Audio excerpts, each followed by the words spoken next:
the only person I know for my backstory is the dwarf. The Duerden.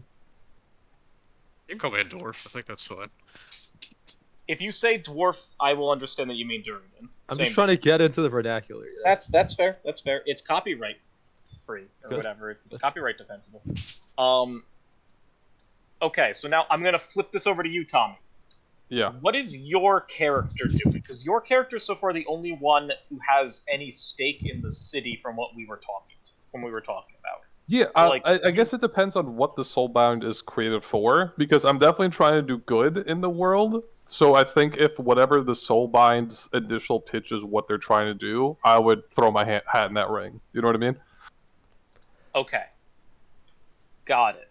So, the only person here who is native, quote unquote, I say in quote, like quote unquote, because I assume you live here. Yeah, I've been here a really long time, but I'm definitely not from. Well, I'm born here. Alexander. Alex, you're born here. G. Okay. I've been here the whole life. So, I need your names down here too. I have Boris Grimborn. I have Shadell. Oh, I could put the whole. Yeah, I meant to set that. No, Shadell's fine. I don't need your last name. Because I'll just be saying like Loris or Shadell or Joe. Okay, so, Joe. So, of the people who have lived in Anvilgard or live in Anvilgard for a while, Joe lives in Anvilgard and was born here, grew up here, etc. Loris has been here for a while. Yep. Has Shadell been here for a while? How long Shadell been here for? I just came here in the last, I don't know, half a year. Okay. To investigate the disappearance of the Defoliant. Got it. Oh my god. You're gonna make me work. It's pronounced Sturdy Bark. Oh my god. Sturdy Bark. Sturdy Bark. Oh my god. How long has Sturdy Bark been here? I am one of the Ironbark ones, so I came from like that fortress of Chamon or whatever. Chamon, yes. But whether like because my crazy goddess told me something or because of I'm really old, so just my memory, I could have followed Shadell here for whatever reason. Yeah, we're both from Shiban, so that works. Oh, okay, that's great. That's perfect. Yeah, okay. Okay. And now what about Bagoosh? Has Bagoosh been in Anvilgard for a while? Has Bagoosh been in Shamon? Where's Bagoosh hail from? To some extent here. Can you give me anything on that? Oh, Bagoosh is gonna be from Shaman. He probably has not been in this city very long. Okay, so would it stand to reason that perhaps Bagoosh, Sturdy Bark, and Shadell might have been soulbound together on Shamon, and all three were venturing here from there? Oh, it sounds fine to me. Like that sounds feasible. Yeah, I don't have. I hired him. Again. Do it, Did you hire Bagoosh? Because I'm like ancient. I'm 180 years old. Nice rolls, by the way. So I think I knew Shade's grandpa, and maybe he like saved my life or helped me or something. So I'm entering a soulbind to repay a debt. Okay, I like it. I can dig it. We could also say, like, I'm doing this work for the Aether Chemists Guild, right? And they're investigating the composition of the Defoliant. Okay. Could be useful. Keep me alive. I don't know. Yeah. You are a 1 armor Aether Chemist, correct? So Yeah, you know. it stands to reason that you might want to hire some Some muscle. Some muscle here. Well, I'm also assuming like Aetherial or whatever like knows things that I just don't understand. So she was like, "You should do this." I was like, "Okay." That checks out. That's fair. Yeah, that that's fair. checks out. Alariel is very ephemeral and basic in what she goes about doing and saying, and she really only has her own whims in mind. Okay, so that counts for you three. Loris and Joe. Do you know each other? Have you ever encountered what is your like what is your rapport amongst the city? So I feel like I travel in a handful of circles, and I was kind of thinking it would make sense. Like she's probably just been like a sort of solo bounty hunter for a long time, and I feel like if she just got like her ass kicked and ended up in the hospital, that would be potentially a way to end up meeting Loris, and then upon leaving, seeing a giant ogre walking around town and hearing about what they're doing, that kind of seems like an in where she'd be like, okay, I'm gonna get myself killed if I keep trying to do this alone. I'm too old for this. Like, I gotta whatever the Soulbind thing is sounds like it's up my alley. I'm gonna do it. But that's an idea. I'm not married to that one.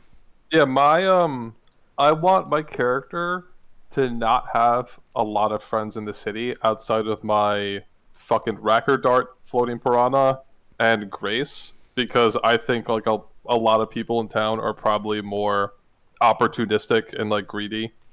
And like one of the reasons I like Grace is she's more altruistic and like good. And it's probably very hard to find altruistic people in a fucking pirate town. So I'm kind of a loner, so I don't have a lot of friends. I don't know how you want it. If you pitch to me the group is trying to do something good, I'll probably, my character will want to do it. But one of my short-term goals is trying to make a friend in the city because, I grew a friend in the city that's not in like our Soulbound group because it's like I want my character to be a little more of a loner. Maybe look for another Ideneth in the city if there even is one. Right, even that too. I mean, it's like Ollie, how tall are ogres? About. Ollie about the same size as you. Not quite 14 feet. Okay. How are you gonna fit in buildings? It's usually Dude, around, like... I roll for all of these. I'm 180 years old and 14 feet tall. Ogres, we're gonna have two very big boys because these are current up. Ogres are literally about double the size of men, so like in like the 12-foot range is like how big they are. Yeah, I'm only 6'1". I thought I was tall. Bad, man.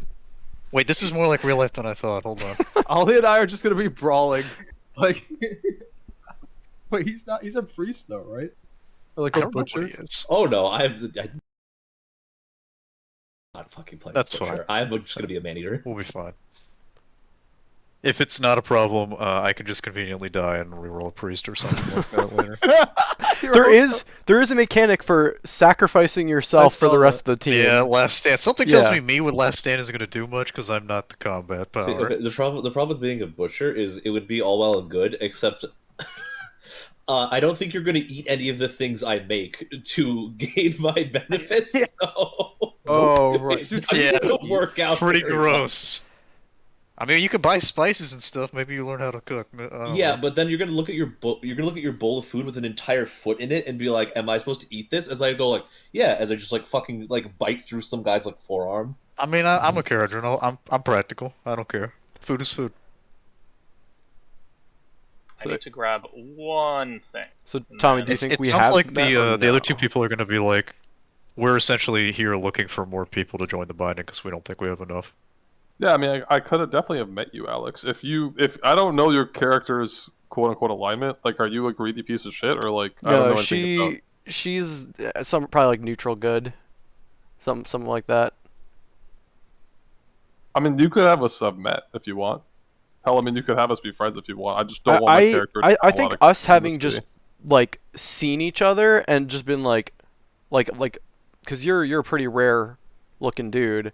I think you just like walking the rounds, checking and be like, is this person dying? Nope. And me being like, that's creepy as hell. I feel like that's more than enough of having met each other.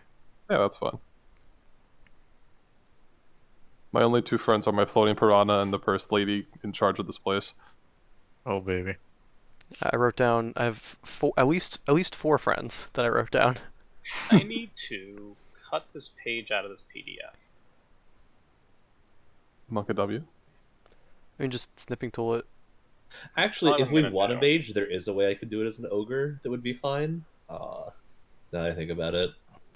Probably. It's whatever you want to play. I don't think it really is going to matter. Dude, we don't even need a heal. We don't need anything. It's yeah, a fucking the RPG problem is I game. don't think it would work as a healer because it would have to be a fire mage. You can cauterize the wounds. Oh, I certainly could. I might also just like gnaw on the stump a little bit. We don't need to balance the party. Frankie needs to balance the enemies. We're fine. Exactly. Well, I guess this is a book adventure, so. Oh, is this the party sheet? Yes. To which I will recommend and ask that one of you keep track of this. Alex. Valid. What page is this on? Because I wanna cut it out as well. This is on. Okay, so go to the Actually, main. I can just Google fillable party sheet Soulbound. Yeah, if you go to the main book, it's on page what? It's right after 342, so it's at the very end. But you might want to find the fillable one if there is one. Yeah, Crucible 7 might just have one. Because yep, the Soulfire pool is going to be important, and if you wouldn't mind, either A, as you fill it out and post it weekly, so that we have updated Soulfire counts, updated like resources and stuff like that, just post it in the chat. Yeah, I like that. That way we can at least stay on top of it. And don't have to come up with a party name now, but it'd be nice, you enter a town, you can introduce yourselves via the name or whatever, all that good stuff, But yeah. Did you find one or no? Yep, found it. Perfect. And I will close out of this because I don't want to keep multiple 400-page documents open. Shade showed us what happens with that.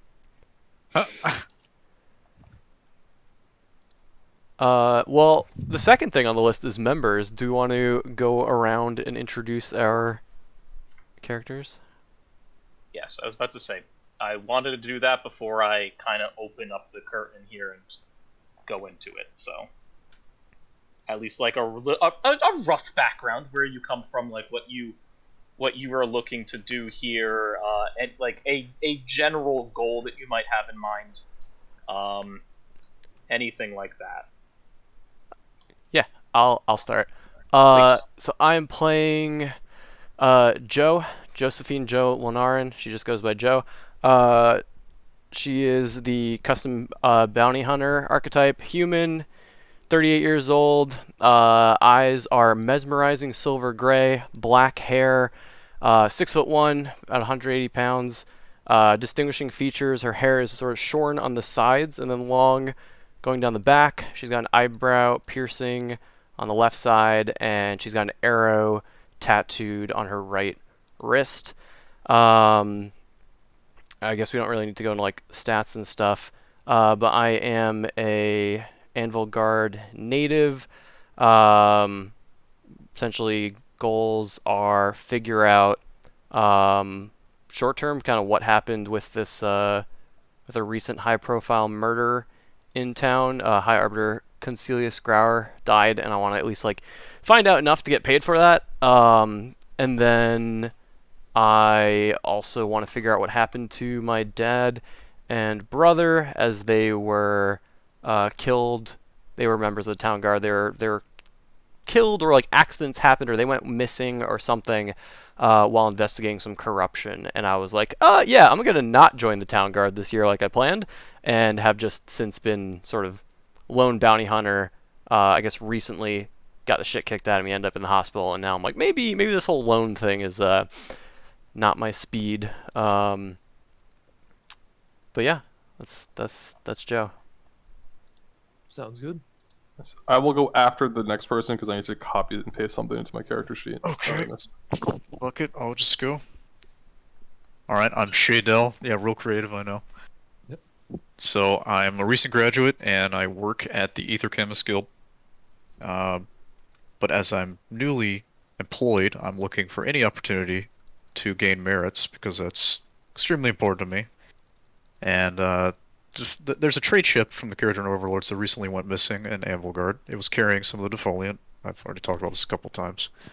And I kind of hopped at the opportunity. So I came here looking to see if I could find it out on my own. Quickly found out, or not on my own, but with the two people that went with me. Quickly found out we needed more people. And so we've expanded the binding. And you will expand the binding. We'll expand the binding. Okay. It's going to happen later. Okay, I got you. Yeah, you'll pick up what I'm putting down when we get to it. As for details with the character, Ether Chemist, I'm 35, about 5 feet tall, and I've got, actually everybody can see my skill chart, right? Or my character sheet, right? Yeah, so they can see all that stuff. All right, then I don't think I need to go over that. I think you should be able to see everyone's with how I have it. Oh, really? Not sure though. Yeah. Also, no. I'm from Barrack Barras, so I'm really good at handling money. All right, so when anyone needs to buy something, I should go do it instead of you because I get half price on everything just by virtue of that. So Damn. Okay. practically speaking, I'm gonna be handling the money. I'm just gonna say that right now. Yeah. All right. Nice. Well, now I have a loading screen on my character sheet, so I can't really. I mean, I can Oh. go. Mine's really short. Yeah, I think we were supposed to go over goals.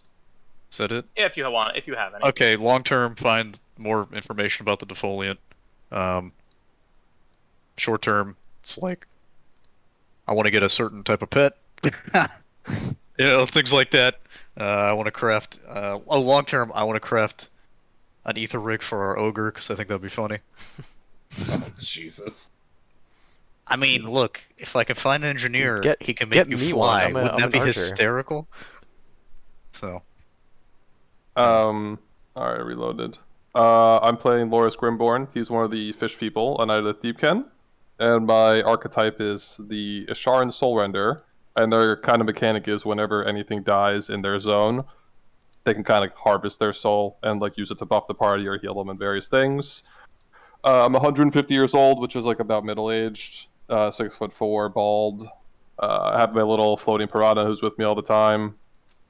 I've been in the city for a super long time. I kind of work at the infirmary with this old lady, kind of like Anna from Overwatch, as Frank described her. Her name is Grace. She's like super altruistic, and she's one of my few friends in the city.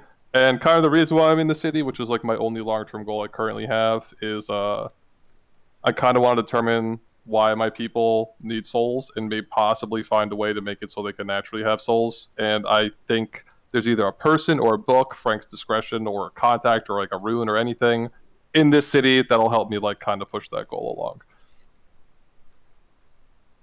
Sounds good.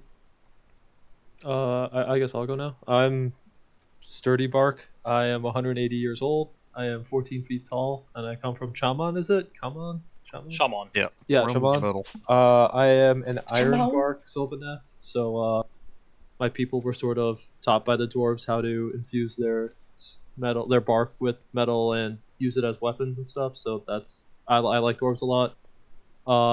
I owe some kind of debt, or I was good friends with Shadel's grandfather. So that plus what's her name, Alariel? Yep. Yeah. Sort of indicated to me like this defoliant thing is a big problem. She doesn't like it. And so a series of events conspired to have me join Shadel in this attempt to find the missing defoliant, make sure it's not being used against the Sylvaneth. I don't know, I'm 180 years old, I don't know if I said that. And long-term goal is, like I said, to sort of figure out what's going on with the defoliant, make sure it's not going to be used against the Sylvaneth. And I don't really have any short-term goals. I guess that I don't. Yeah. Those are things that you can obviously add to it. Right. Krishna, short-term goal: add more metal or a metal guard to your magnificent beard. Oh yeah, thank you. Also, I want to get Redleaf to add metal to his bark. Does that do the Ironbark, do they still get access to that oil, or is that like they do not? But instead they get the benefits always. Oh, they get the oh damn, dude, I can't. What a bummer, man. Yeah, I can't use the oil. Wait, I'm gonna. My new goal is to convince Redleaf to let Shadel oil him up. Nice. Who's Redleaf? Hold on. He's the guardian of Spire Root. He's probably around my size. Oh shit! Yeah, he's the guy who comes down every few days and like walks out in the woods for a bit and then comes back and talks to no one. Him and I are pals. Okay, very nice. Bagoosh. A deep breath on that one. Alright, it's Bagoosh. I am the ogre man-eater Bagoosh. I don't think I'm gonna have a title yet. I haven't determined. If I'm gonna get a title, it'll be something small. I am a fucking 12-foot tall ogre man. Most likely, because I haven't finalized this yet, but most likely my archetype is gonna be based off a fucking Crypt Haunter courtier, which is something that Frank could probably describe to you. Yeah, you're gonna flay things. One of their core talents is a warm meal. Me, oh, that's perfect. Oh god. Yeah. Oh my goodness. I have been wandering around Shaman for a while. And then I had to figure out exactly how I will have met Shadel, but I mean, for all I know, you could have been on the one of the what do they call them, the big floating fortresses. the rigs, not the Yeah, rigs, you could have been working like manual labor there for all I know. You're big and strong. Ogres don't do manual labor. Oh, okay, all right. Bagoosh doesn't do manual labor. Well, they Bagoosh is here to hire mercenaries. Bagoosh is covered to Maybe eat you things. were doing Oh, something. I am a mercenary, 100%. One way or another, I have come to actually to sample the new flavors that this realm has to offer. The spicy realm, the fire realm. The spicy realm. Yeah. This is the Sriracha realm. Maybe you're just a regular hired hand by the Ether Chemist Guild or something like that, and they assigned you. Are you having a gun? I haven't decided yet because I don't know how exactly that's going to work into like the skill stuff. Because I could have a gun. That's fair. Well, if you have a gun, you would have access in that situation based to on like Kadron guns, yeah. Gun. So, based on that. Yeah, short-term goal, I've come to sample what actually has to offer me. Long-term goal, the reason I am currently a man-eater is I was cast out of my tribe by the Slaughtermaster, who has ordained that I must go on a vision quest. And so I have just been traveling the realms trying to see things. Because that's what a vision quest means, obviously. A quest where you use vision. Yeah. Okay, perfect. God.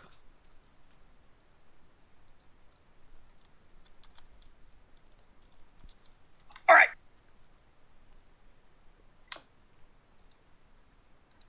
I guess we can start. For the sake of today, I don't know if we're going to get to combat or anything like that. It's primarily going to be, I think, a lot of talking, a lot of like scene settings. So, we'll go from here and we'll see where it takes us and see where we get to, and we'll figure it out. All right. Cool. I gotta do one thing real fast. Give me 15 seconds. All right. Tommy, important question. What's the name of your little buddy? My little floaty Carvanha? I don't know yet. Carvanha. He effectively is a little Carvanha. Yeah. You name him Carver. I need to figure out what accent I'm gonna do. Oh my! It's very important. Man. Do a Pudge accent. The Pudge. Pudge might just actually be the answer. The butcher. Yeah. Chin chopper, chin chop. First blood. Oh my god. Well, I'm just ripping you. I love that one. Alex, I don't know how this works, but the jukebox, I have some songs in here. I just hit play and it will play, correct? Yeah. Do I don't need to like assign this to anything? No. Are they copyright free? They're from Roll20. Oh, then yeah, you're golden. Yeah, they're from Roll20, so I imagine they're okay. It's probably our boy. Tommy, what's our boy's name? Or Krishna? I'm trying to remember. What? Who? Oh, like Kevin. What is it? Oh, the guy who does all the who does all the chant music. Yeah.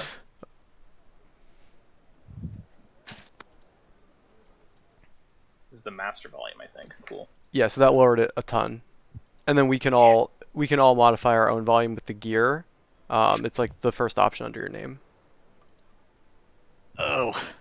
So if the music's too it's loud, funny. I actually don't know what reasonable ages for ogres are. I couldn't even begin to tell you, man. Do you think they count and keep track? Will this automatically loop? They don't, but I'm just like trying to think. Yeah, of it. It's there's a little like arrow or a loop. Keep clicking on that, and it'll change the setting to either play once or loop or shuffle. I think I looped it, so. Okay, perfect.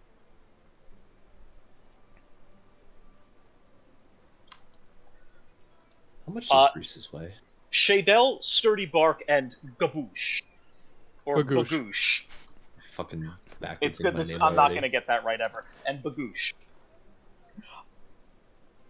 You can see over the horizon what seems like a steaming sea atop your Kerdran airship that you're flying in on. This airship is manned by Bosch and his loyal crew. Shadel, you know Bosch as a loyal captain, willing to always provide his services to the Aether Chemists Guild, out of, well, favors from them and being able to assist with his ship and his own endeavors. Bosch offered to provide you and your party with a ride out into Ashkey and over to Anvilgard, in an attempt to assist you with your quest in finding this missing defoliant, in hopes that later on you might repay this kindness to him. As you start coming closer to this horizon, to this boiling sea, you hear aloud from the various pipes that slink around the ship, Bosch's gruff voice, as he proclaims to the crew and all the travelers at large. 15 minutes on the horizon! Everyone, bring the ship to bear, get everything going, get everything where it needs to be. I want to dock and I want to be out of there in tight 15. Upon hearing all this, the various members of the crew kick it into overdrive. They all start manning their stations, getting everything where it needs to be, as Bosch is not one who to like to linger. You come in rather quickly, faster than he normally, or faster than you're used to a Kharadron ship coming in. It very clearly seems like Bosch does not want to spend much time here, or much more time here than necessary. Upon landing, you see, or upon landing near the air dock, the hastily established air dock of Kharadron ships here, you could see the townsfolk kind of looking up in awe at yet another Kharadron ship that flies in. Near the port that you can see from the dock, you notice there are more traditional ships, wood and metal, both vessels of merchants and as well as pirates, and individual adventurers, as well as the military vessels here that are manned by the Lord Castellan's men.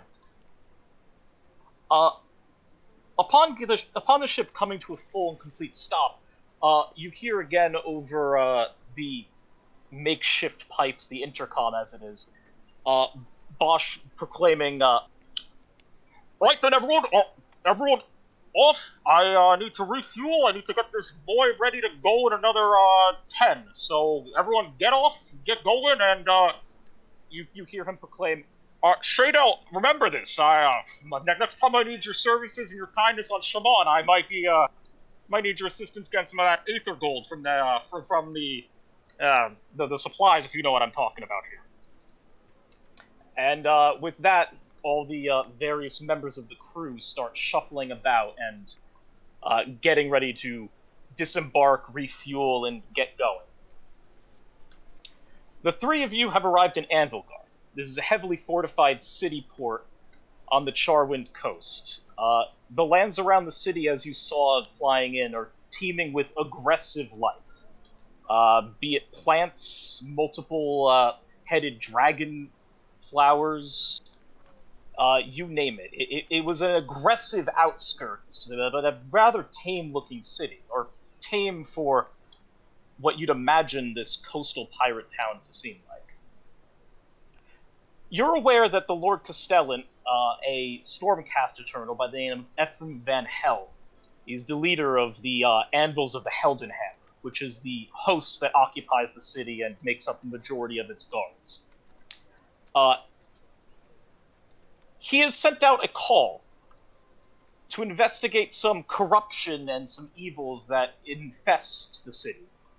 One of which has been to investigate the disappearance of the defoliant that the city, as Shadel at the very least knows, and I imagine Sturdy Bark might know, this defoliant that is necessary in order to keep this aggressive plant life outside the city at bay.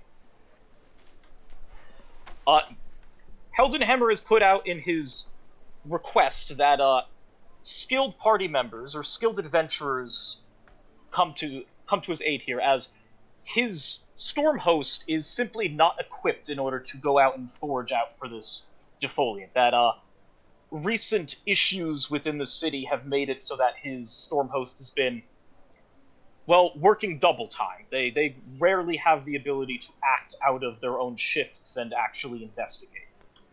Not to mention, this might be a job for a more subtle hand, that which you're very aware the massive Stormcast Eternals are not exactly adept at providing subtlety to their acts. With this notice in mind and with this thought in your heads, Bosch and his crew quickly usher you off, and you hear from the loudspeakers again, "All right, boys, time to take off. Everyone, get to your stations. I want us back to Shamon and through that realm gate by tomorrow's eve." And with that, you see the steam and the engines start flaring up as the ship begins to lurch forward, up, around, and out from where you flew in from. You're now greeted with the streets of Anvilgard. To say that these streets are clean would be a lie. These are riddled with urchins, they're riddled with rotted fish, food, feces, the like. It's bustling, but very unrefined. Amongst those standing here at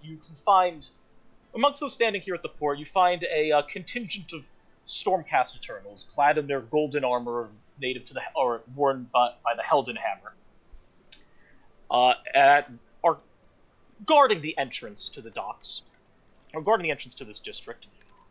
Ever vigilant, they take notice of your group, especially that of the ogre, not commonly seen amongst those coming in and out of Anvilgard. Almost as if on cue, this large Stormcast Eternal begins to walk towards your group, hand on their gladius, but not really approaching you with any malicious intent, as you can see. Just kind of looking to scope out. With that, you were approached by. You were approached by Knight Quester Sorpius. There we go. You were approached by Knight Quester Sorpius. He approaches you and he looks around and he says, "What do I have this pleasure of greeting?"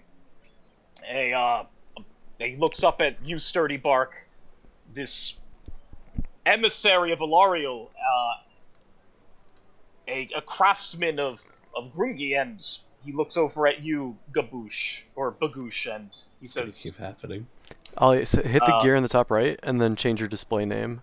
The bag of oosh. Oh, that's right. Yeah. Bagoosh, and he looks over at Bagoosh and says, "And yourself." That was the wrong button. As he looks you up and down. What brings the lot of you in from? Your manifest stated you were from Shamon. What brings you here to my city? I'm gonna look down at Shadel. We're investigating work for the Ether Chemist Guild, and frankly, it's none of your fucking business. Frankie, how tall are Stormcast? I'm trying to remember. I was about to ask that too. I was gonna say, are both of us looking down on this? You're guy? looking down on him. You are absolutely looking down on him. This man We're is both like, taking orders. He's from like the side 5 of the feet little more dwarf. shorter than you. Stormcast Eternals are at most like 9 feet tall. He is not 9 feet tall. This man is he is probably like 7.5, 8 feet tall at the most. You two are definitely looking down on him. Shadel, on the other hand, is looking. Gotta look up. So I just flash him a nice grin. I have a question. Look very slowly at him. Do you look like your picture here? Yes. Oh wait, you asking me or Ollie? All of. I mean, I imagine all of you. Let's say. Because I will say, Bagoosh is. Frankie, it's closer to the model that I put in the Discord chat. Governor Radcliffe? Because I was saying, Frankie, I'll give you 3 guesses what I'm dressed like. I would infer that you have much sharper teeth. You're dressed like a great swordsman. Yes. Okay. I do have a flamberge. Okay, I have a question. Mm-hmm. Does the armor look? Does the outfit look too small on you? Of fucking course it does. Got it. Also, I don't actually have the shirt. I just have like the sleeves. Okay, so you've got like your gut armor though. So right? I have the poofy asshole pants, the plate, and then I have just have these like sleeves on my like arms. How do these sleeves work? What is bare chest? Got it. Do you have the traditional ogre I do have the armor? hat. No, do you have the gut armor? Oh, of course I have a gut plate. I'm a fucking ogre. Okay. Are you Yeah, kidding me? Just making sure. So he looks over at you and he You know what's frankly, it could be like the character art that I put in the actual thing. The sleeves are attached to my pauldrons. Got it. He looks down at Shaydell upon you saying that to him. And he is kind of taken aback and he says, I have always known the Durridin to I've always known your folk to be cut straight to the chase and get right to the point, so I guess that would make sense. Is there any way I can assist you with going about this business that I need not know about? Well, I'm sorry for being so gruff. I've been stuck in a cabin with two people that are 14 feet tall. So I imagine you can understand. He looks around and he says, for once I think I can agree with you. I think I can agree with a Durridin, yes, on this one. We're looking for any sort of information, maybe like an information guild, or an intelligence guild, or maybe the kind of individuals that would know things about the city that aren't common knowledge. He looks around and he says, well,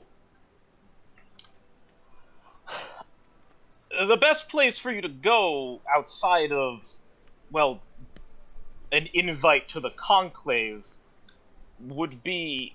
He looks around and he's like, well, what do you know about Anvilgard? Do you have any idea where you are standing? Do you have any idea of how business is done here? Well, I imagine we just got off from the carriage and port.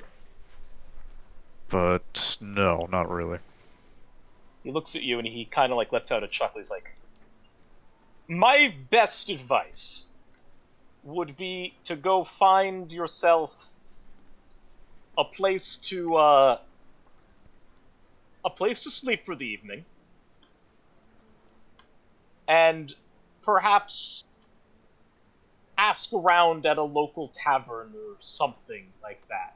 He kind of like lets out another chuckle. He says, information in Anvilgard, it comes at a price. That being said, plenty of people have their ear to the ground on most of the city's happenings. It's just knowing where to find that information, knowing what to listen to, and, well, understanding what's truth and what's fiction. He looks up at Sturdy Bark, and then he says, I assume you, like, motions all of you, and, like, all of Sturdy Bark, might need something besides a bed for the evening. I could lead you all to the local grove if that's something that's more befitting of you. Or at the very least, I can get a squire to attend to that. And then he looks over at Magoosh and says, and I'm sure, judging from what my primer has indicated about you, you will probably be most interested in the market. The raw market, that is. I just look at him and I go, oh yes, sir, I'm absolutely famished. And I just start drooling a little bit. He kind of says, right, well, I will assign a squire to direct you to the only place in town that I would stay at if I didn't stay in the barracks. And hopefully he could, at the very least, assist you in divining where best for you to find this information. And with that, he says, if you wouldn't mind just coming with me, we can see to this and get you out of this. He looks around. He says, "Get you out of this filth." And he walks away and kind of like motions for you both to follow him. All right. I will take up the rear. I guess we'll follow him.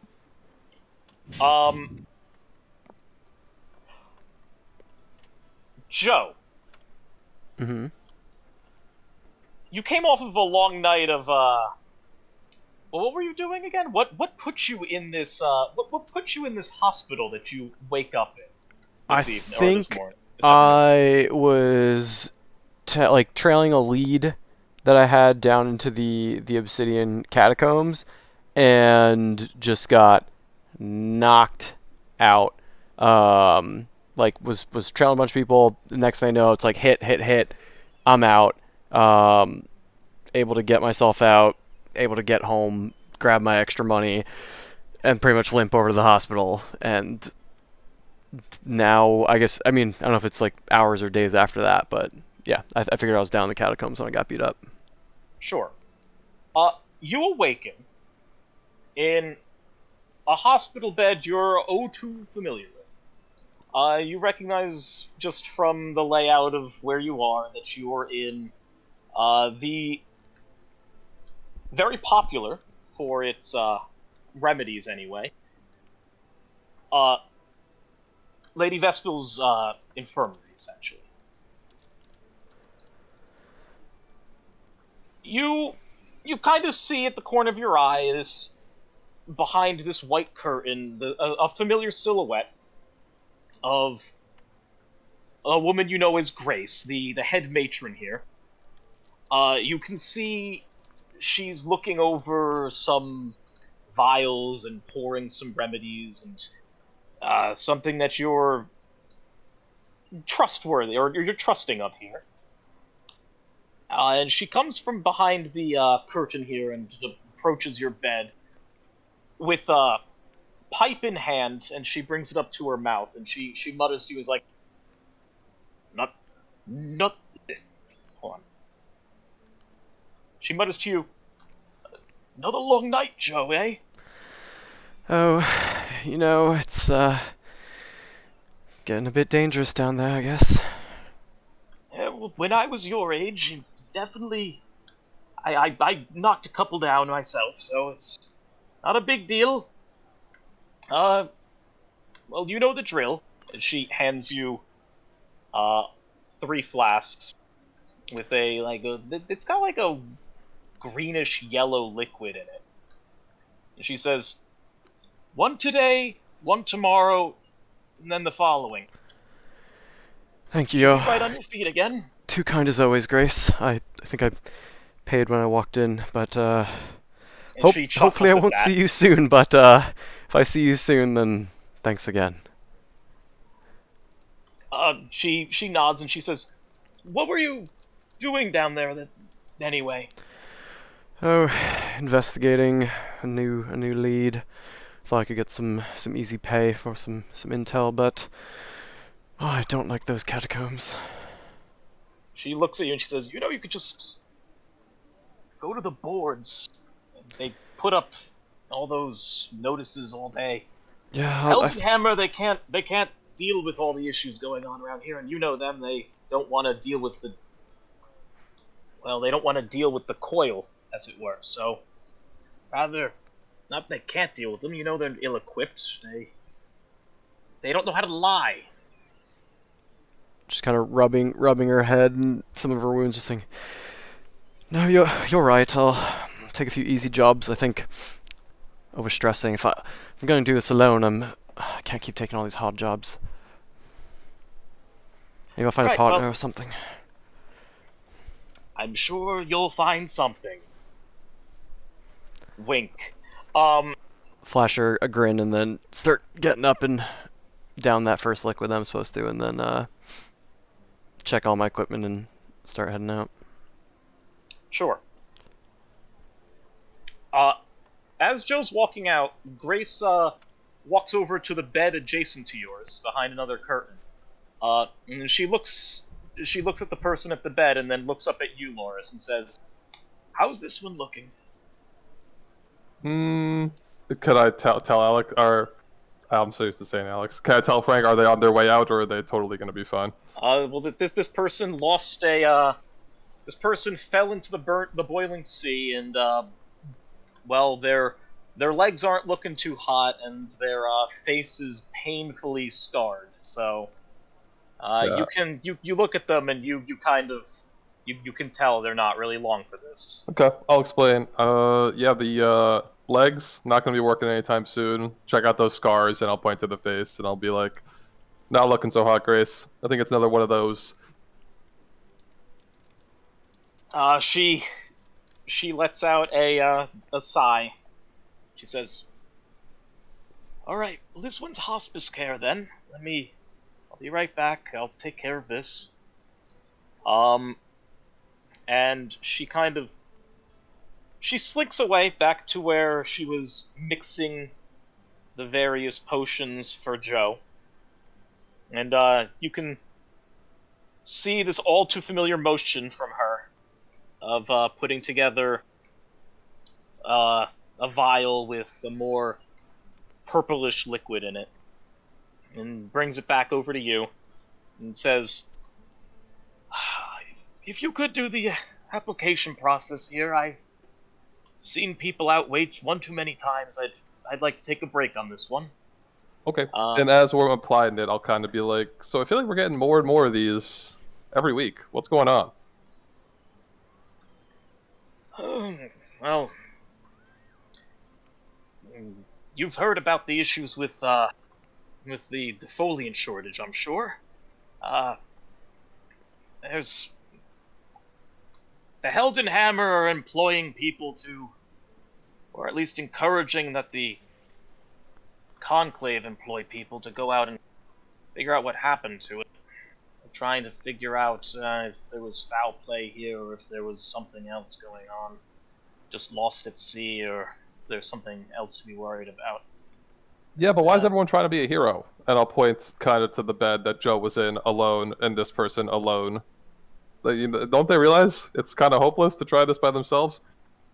I mean, she upon you pointing at Joe's bed, and she kind of like, I don't think she was out doing this, but this no, one but I here, just mean in general, we have too many people trying to be solo heroes, you know? She kind of is like, well, you know how it is around here. You've been here long enough. These people, everyone around here is just always looking behind them, right? They're trying to make sure nobody's sneaking up to stab them in the back. So everyone's kind of on edge. Everyone's kind of going about their time and trying to make sure, or trying to edge out something. Yeah. Everyone's an opportunist in this city. I understand. Yes, I will be the first to say it's not the best place to live, but it's definitely the best place for me to be anyway. At least I can lend my services here more readily than I can in Hammerhall anyway. So, at the very least, my talents and my good works will not go unappreciated here. Yep, and after she says that, I'll do whatever she wanted me to do with whatever she handed, like the medicine. I don't know exactly what she wanted me to do. But... You know, whenever she hands you this liquid, it's supposed to be you pour down the person's throat, and you get that all too familiar sensation of this person just slowly falling to sleep, and then slowly just drifting away. Like permanently drifting away? Yes. She effectively euthanized the person. Yeah. I'll just like look kind of sad, and then I guess absorb or whatever, like however it looks. You do and your Razor, my little piranha, will fly over and just kind of watch.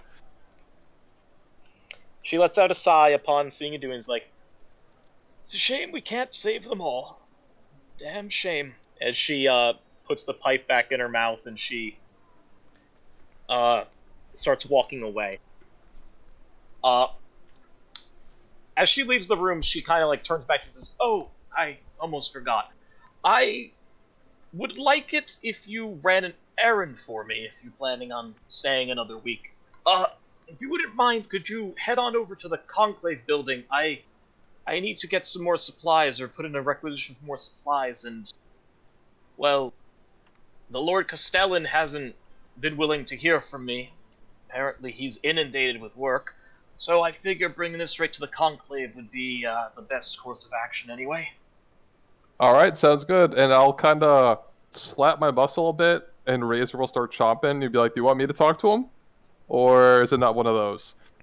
She looks at you and laughs and says, "The Lord Castellan? No, I wouldn't want you to end up in one of these beds."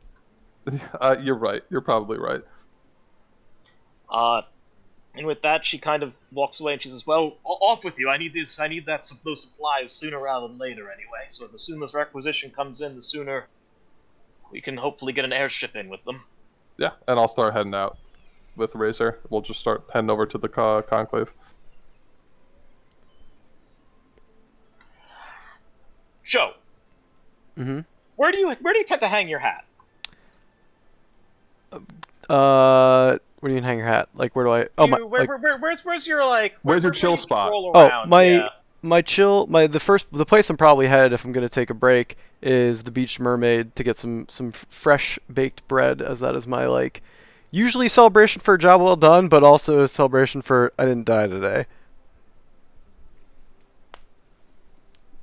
And I'm good friends with Melly and Colin because I've on those like rare occasions where those streets have become not so safe, I've offered to be sort of like bodyguard / watch for them a few times, so I feel like we have a good working relationship.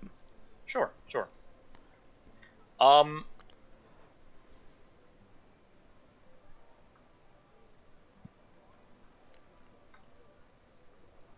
Yeah, this works then. So you head off to the Beached Mermaid as you are wont to do, and go indulge in your freshly baked breads. And as you end up approaching this all too familiar tavern, you see a very odd sight as people start whispering and murmuring, and they're turning to one another, and you hear amongst their whispers, I've never seen one that big before. Not this close anyway. And then you hear another person say, "And is that what a clown or is I don't really I've never seen an outfit like that. It's kind of off-putting actually." And then you hear a little girl say, "And I thought I saw him drooling when he was looking at that little eel over there that was for sale. I mean, that eel's poisonous. He should know better." Can I see what they're talking about? You have eyes, so yeah, you can see this giant tree, which, I mean, you recognize this as a kernel. You see this giant tree, and alongside this giant tree, you see this. Well, you've never seen them around here before, very rarely, but you see this ogre, which dressed more formally than you've heard tales of them dressed anyway. Oh, hold on. So you see this ogre, and dressed much more formally, much more proper than you've ever heard an ogre dress before, seen an ogre dress before. Not that you've seen many of them to begin with. And out in front of both of these two behemoths, you see, on the smaller side anyway, a heavily armored-looking Durridon with the all too familiar suiting of a Kerdrin, with the people you've heard tales of, and you've very often seen their ships come flying in and out of the city.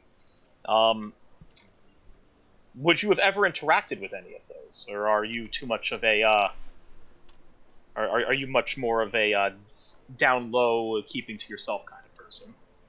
Have I interacted with airship folks? A Kerdrin of any kind, yeah. The Kerdrin are just like the engineering folks, right?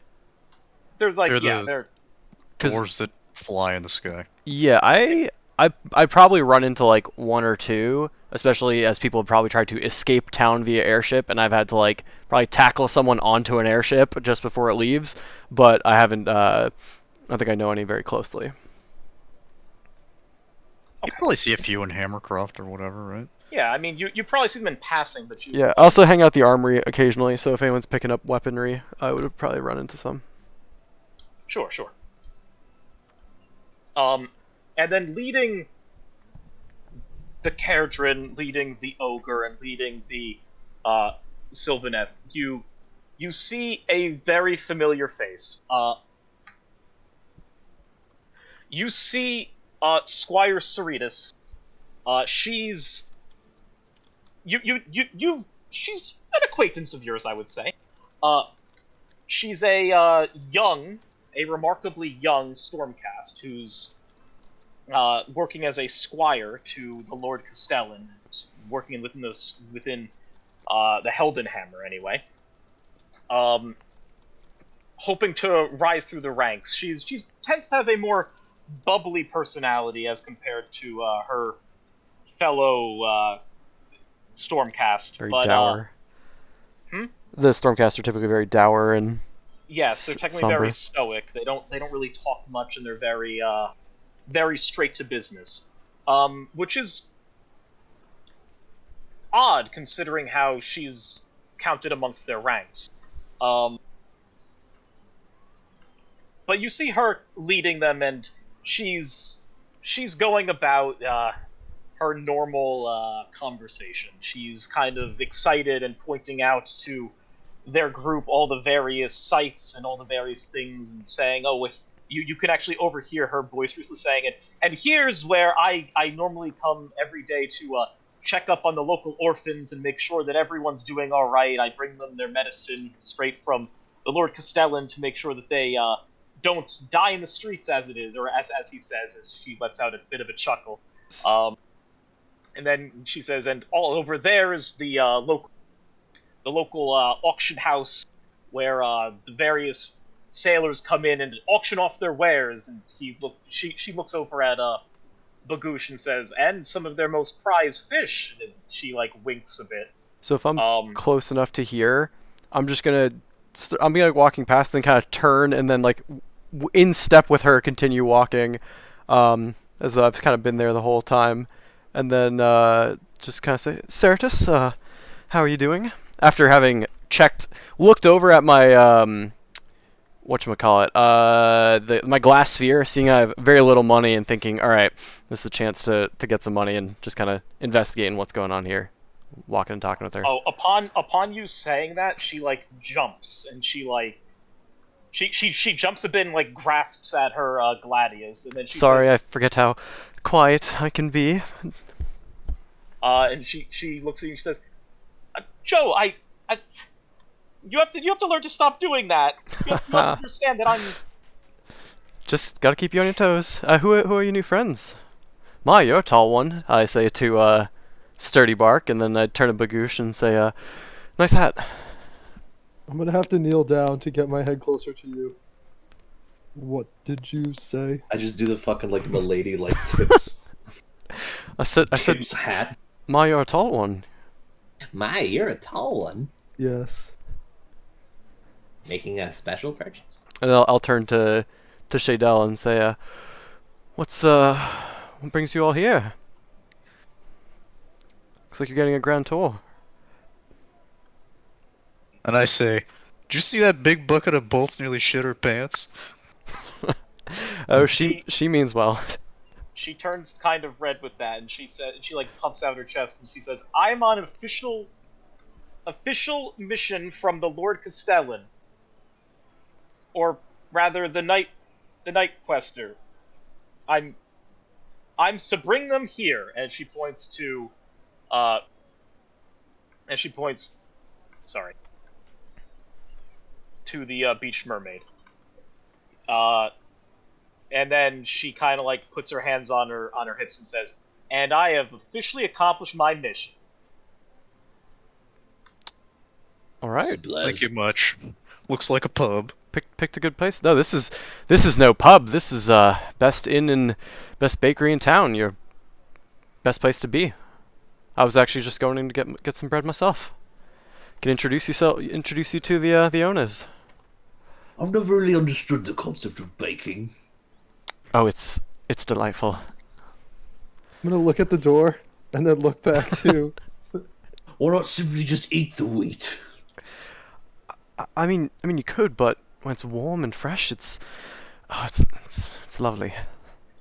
Upon noticing you looking at the door, the squire, like, cogs turning in her head, suddenly is like, "Oh, that's not gonna work. Okay, hold on. You can go around back. There's like a garden in the like a garden in the back where they have a bunch of tables that you can be served at. There's like a door back there. You can probably go stand back there, and that might suffice." I'll send someone out for you. Really close Don't worry. to her and say red leaf. She kind of is like, I'm sorry, what? Do I know of Red Leaf? You know of a red leaf, yes. Oh, I cut in and say, "Don't worry about it, lass. We're just gonna go out back." I actually, Okay. I think I could help you with that. Let me get myself some bread, and I'll join you in the back, and I'll make sure someone takes your order. But I know where Red Leaf is. I can help you out. They look satisfied. I'll just stand up straight again. My branch will get stuck in something. I'll head inside. I guess we walk around to the back, right? Sure. I'll walk up to either Melly or Kala, whoever is not looking too busy. That'd be Melly today. Melly, good to see you. I've brought you've got some guests who are coming around the back. They're a bit large for the establishment, so I want to go take the order. And I'll have the usual or whatever's freshest. All right, sounds good. I'll make sure to bring it out. And what? Anything else for you, or just the usual? No, just something fresh. Kind of a rough night, but you know how it is. Always another day. Yep. She looks around, or they look around. They're like, "Yep. Oh, I can feel that." As you're walking back towards where the squire was kind of bringing everyone, you hear a bunch of murmuring going on in here. You hear a bunch of people murmuring about how there's some type of pirate vessel that no one's seen before that's been scouring out in the sea, just outside of the coastal defenses, and you hear a bunch of people who are murmuring about perhaps this is why the shipments have been coming in recently, or this is really the root cause of a lot of the town's local woes and issues. Perhaps this is where the defoliant, the ship that might have sunk or stole the defoliant, and this has kind of been causing a bit of stir. Kind of think to yourself, how long have you been out with this? Because this definitely was not the talk of the town before you were brought into the infirmary. That's for sure. Sort of make a mental note, and then pause for a second, listen to see if there's anything else of note, and then kind of jog out the back. Nothing of note. You hear more people discussing this this rumor about town, and you hear then going back into the normal dealings with the coil and the general issues with the marketplace and being raked across the coals for various various amenities that don't normally cost as much as they do, but with trade and the supplies being cut recently, it's not looking bright for Anvil Guard right now.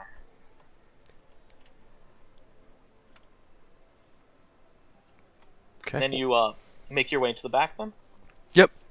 Especially if I see one of the owners heading out there. Yep. So you make your way to the back. It's kind of as I said, it's more of like a garden. Like think like a beer garden in traditional like German tavern.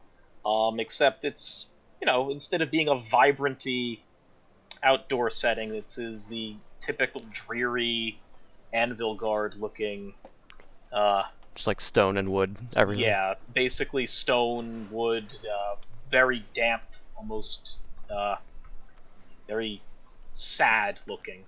But hey, it's home.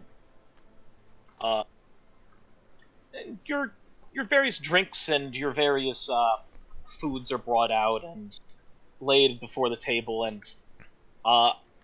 with that, the squire looks up at you and looks up at all of you and says, "Well, I think I must be going now. After all, I need to report back, and hopefully the Lord Castellan, or she kind of says, or the Knight Quester, will have a new task for me." She looks over at the three of you, Shadel, Bagoosh, and Sturdy Bark, and says, A part of my duty here was to make sure you didn't need anything else. Is there anything else I can assist you with?" As she like gives you a salute.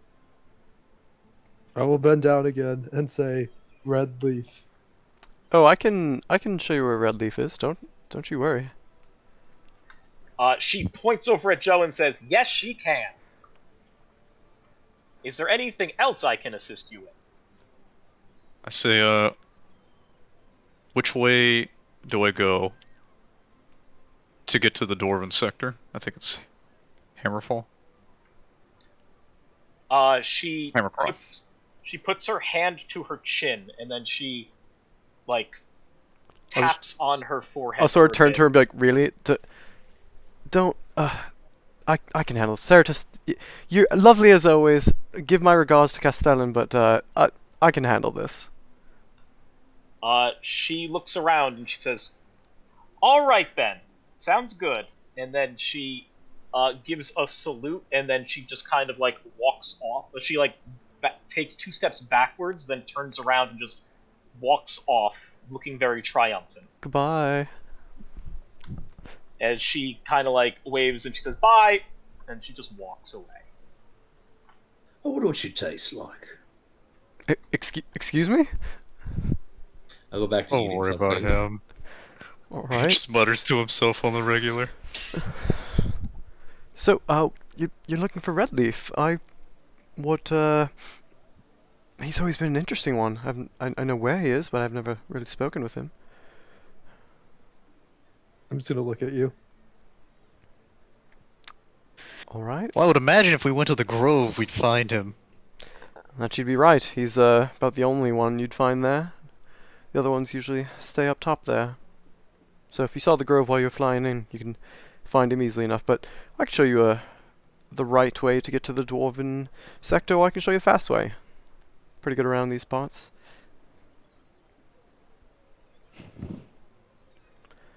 Well, since we're already here, let's get some food.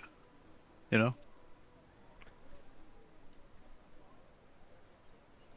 Do I eat? Just real question. No, I don't think you eat. I don't think you eat. Just stick However, everything it's to the you. ground. It's mostly Do I about... ever stop eating? Yeah.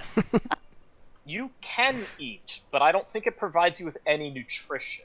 It's just to fit in and like be. Yeah, I think as a Kurnoth, you technically have functioning jaws, but I think you just eat something and it doesn't do anything to you. I think it even said like some of them don't even have a mouth, but other ones will make a mouth just to, like, make other people feel more comfortable. Yeah, they'll not and like look as when you horrified. talk, you can choose whether or not to move your mouth, and some will move their mouth to try to make people more comfortable, and others just like don't. I'm probably in the don't camp. just stand out here. All right. So, Well, what, I assume as we're eating our food, what brings you all to town? Pretty good at tracking things down. Could be of use to you. well, we've been sponsored by the Ether Chemists Guild to look for a large case of missing defoliant that was lost on a Caradron ship recently. So, if you know anything about that, I do know a little bit, actually, and I was just curious about that job myself, as I'm, want to take a break from my current endeavor, as it's a bit dangerous. I mean, doing good is good and all, but not if it's gonna get me killed. But you look like a strong lot. I'd be happy to help you out if, maybe we split the rewards or whatever. well, this isn't a normal group. Oh, I've seen that. I can tell as much, but are you implying something more than just what's Yeah, obviously each guy? we're together for more than just money. All right. Anything worth sharing? I You was ever heard of curious. soul binding? I'm not sure I'm familiar. Is that some type of guild or religious faction? Now, here's where I don't know enough about this. That's totally I'm fine. actually That's totally looking fine. at Alex's character right now to figure out if you would have any inkling. Yeah, I have no knowledge skills, but I'm 3 mind, Yeah, and I've got. Frankly, it was organized by the guild, so I don't really know much about it either. You would have no idea what this is. That's what I figured. Based on character-wise, I would say you have like you recognize the word soul and bind, and you're like you can probably like put 2 and 2 together, but you don't know what the inner workings of this. Are you like married or something? Actually, I guess I went to university, so I guess I could.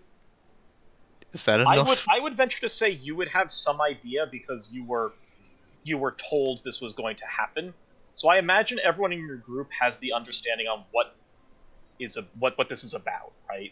I would think Shadel, Sturdy Bark. You can't really get like tricked into it, right? No, no, not that really I know can't. So I'm pretty sure I know, like exactly what this is. There is no way in hell Sturdy Bark is unaware of what's going on. Yeah. Like I refuse to believe it's a huge cost for him. Yeah. I refuse to believe a Kurnoth of his age hasn't at least heard of it before, and he also presumably knows what's at stake here with him. Yeah. So. But is he still awake? I'm just not talking. I don't like this small fleshy thing. Okay. I'll basically say it's a contract between a party that lasts forever. I'll just use something open-ended like that. So like until you die and just be part of the organization? Yes. The bonus is you can't die of old age. Wait. What? And what is it you... Okay, you said you don't care much about the money. Are you trying to gain some power for some group or some god, or what's sort of the goal here? How do I I'm not really sure how you would explain what the power, like the Soulfire power is. Is it in accordance, like, do you get it from the gods, or like how does that actually work? It is effectively as you would be best prepared to understand it. It is effectively like your combined, it's like your combined will. Basically, I don't want to say. I guess it's like your combined will augmented by the various gods that are in play here. So it would be Sigmar, so like, it would be Grungi, it would be Alariel. It would be like them kind of adding a bit of their divinity to so as it is to like help bolster this. Okay, so basically they connect our souls essentially, and then they bolster them. To some extent, yes. That would be like the layman's way of describing it to someone, right? Okay, then I would basically say, well, basically, we've been disconnected from the normal flow of the soul. Instead, our souls are connected together, and the gods themselves strengthen us. I'm gonna start to chuckle as though he's telling a joke, and then realize he's absolutely not telling a joke. Um, Fascinating. Well, guess I'll just stick around and see how that works. But that's quite a boon you've got. That's nothing to sneeze at. I'm surprised I haven't heard that before.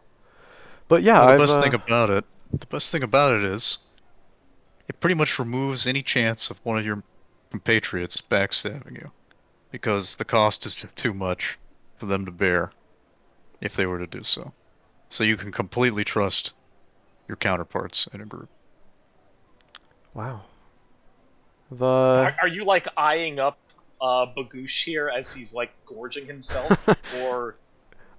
I think I'm thinking about how I just got the shit kicked out of me and going, having these two 14-foot tall dudes around might not be the worst thing. I'll say, I think I'd love to watch you work and kind of see what you're about. Maybe I can, wouldn't be so presumptuous to say join something, your immortal binding, but would like to. I could use some allies in any upcoming scuffles, and I'm sure this investigation will lead to something. As look, so far what I know is there's a pirate vessel that's been spotted out on the outside of the harbor, and there's rumors about that maybe it's related to the defoliant and crashed ship or sunk ship. So maybe our best bet is just head out to the docks and learn more about that ship and learn if anything did in fact crash or was sabotaged. I should probably also go formally to get the actual whatever's officially written up about it. That's always a good start, so we can head over to the board first and then go asking. So that's the path I would take. I was just coming here to get food first, as it's always best to start off the day with some fresh bread. All right. Well. And what are your names? I'm Joe Lanarin. Right. We heard your name from the quester. My name is Shaydell. Shaydell. This is Bagoosh. Bagoosh. Still eating. And this is Sturdy Bark. Don't ask how it's spelled. Sturdy Bark. All right, that's easy enough to remember. Well, yeah, I'm happy to assist you all with this if you don't mind me tagging along. All right. Well, first, how about you tag along and we go to the Grove and see if we can't find. What was his name again? Redleaf. Redleaf. Okay, let's do that. Bagoosh, you almost done eating that, or how much more do you eat? Quite large. I mean, I just look over. It's like, how much? Kind of all right, I'm not going to question it again then. I look down at the floor. I pick up a dead rat and eat it. Oh God! We grab him and try to pull him away from whatever he's eating at. That's not a good idea. Sturdy Bark, I'm sure, could do it. I can't even... No. Sturdy Bark could attempt to separate me from my food. Let's bring your food! Wait, we actually got to sit here and wait until you're done eating? I'll let him eat the dead rat. We can time skip. I was about to say, while you're doing this, Loris, you come up on the Conclave building. You recognize this building. You've been here many times before, as this is not the first time you've had to run this errand or an errand like this for Grace. So you recognize this Conclave building. You know this is the primary governing body, or the primary seat of power within the city, where the council essentially rules over the city and makes most of the decisions that impact the daily lives of the various citizens. You are also aware that despite the fact that a council rules over the city, essentially, that the Lord Castellan does not have a seat on the council. Lord Castellan essentially is his own separate body for the city, where he will make decisions that really can supersede the council, and he can kind of hold veto over the council's decisions, but he tends. Oh, so he's not more to. powerful in the council. Yes. Okay. But he tends not to really use those powers unless it's absolutely necessary. He just tends to deal with stay in his lane of dealing with the city's personal protection and managing the ramparts and dealing with just protecting the city, as it were, and keeping the peace and keeping the order. So you approach this this building. You basically know your way around here. You know how to get in. You know exactly who you're looking for. Familiar face that you've done business with before, and that Grace has always directed you to go to. So upon getting to the front gates of the Conclave building, you're stopped by two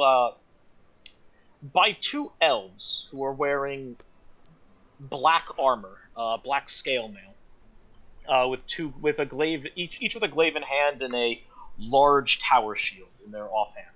And one of them, they hold out their hand and they say, "Halt! Business here." I'll look at them. Do I recognize them, as I've been here many times? You actually don't.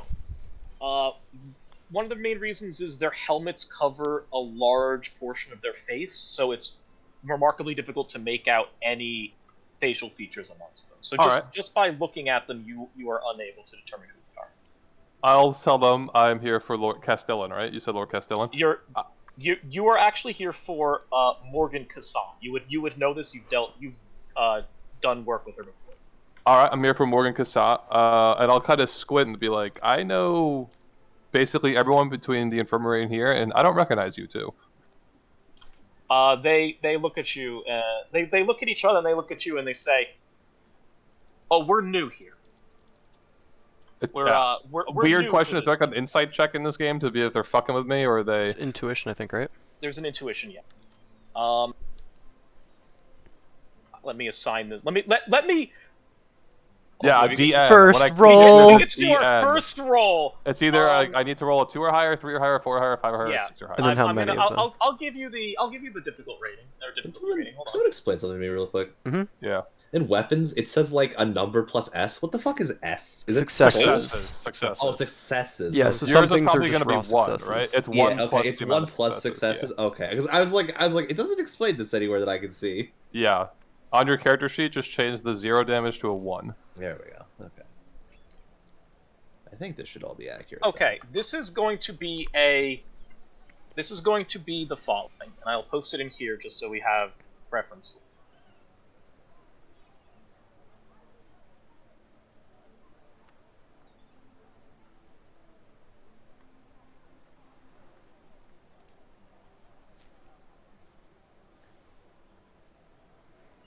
It's going to be that popped up yet. Okay, so I need to DN 3.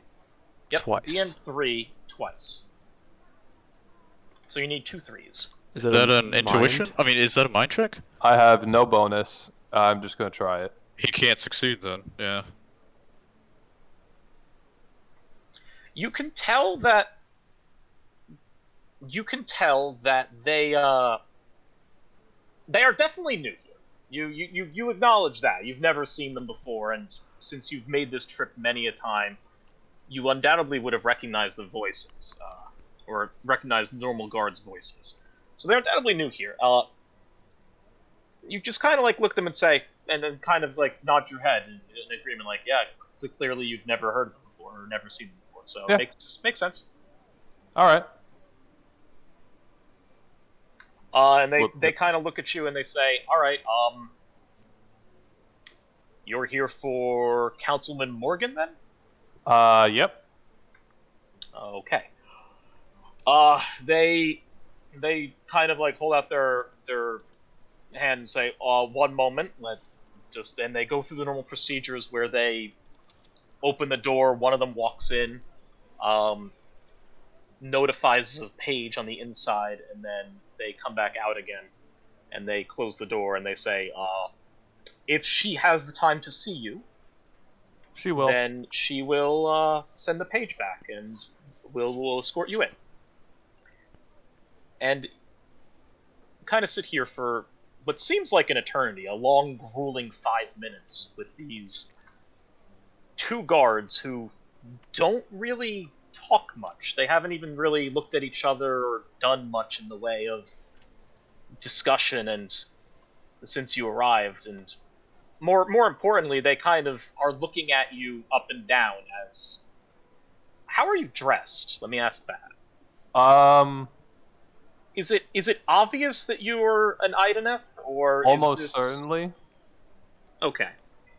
So yeah, they're kind of like looking at you a bit, and they're not really engaging in conversation with you. They're not really talking with each other much, but you could definitely feel their gaze on you. That's fine. I understand. I know the feeling of being ostracized by elves, so I'm just gonna hang out with Razor, and he'll do some like swimming tricks in the air and like dance around like a seal or some shit, But Sure. I know they're like staring at me,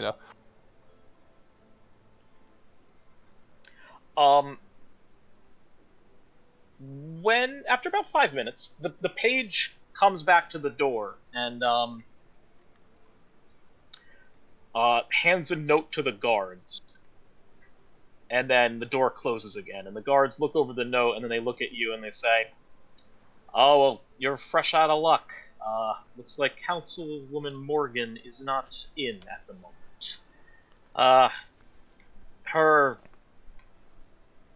assistant said that she has recently taken a trip down to the glade, or to the grove. Actually, she's attempting to discuss something with the local tenders there about the defoliant crisis at hand. So if you wish to seek her out, then that would probably be the best place for you to go." A defoliant crisis. Okay. Thanks, I guess, and I'll just kind of head off. They look at you and they kind of like nod you away. You are familiar with how to get to the grove from here. It's not exactly hard to find, considering how out of place it is amongst the city. Not to mention you've been there before trying to getting natural remedies for Grace, so getting there should be no major issue for you. Yeah, Should you I'll choose head to over. go there? Anyway. Yeah, I'm heading over. Sure.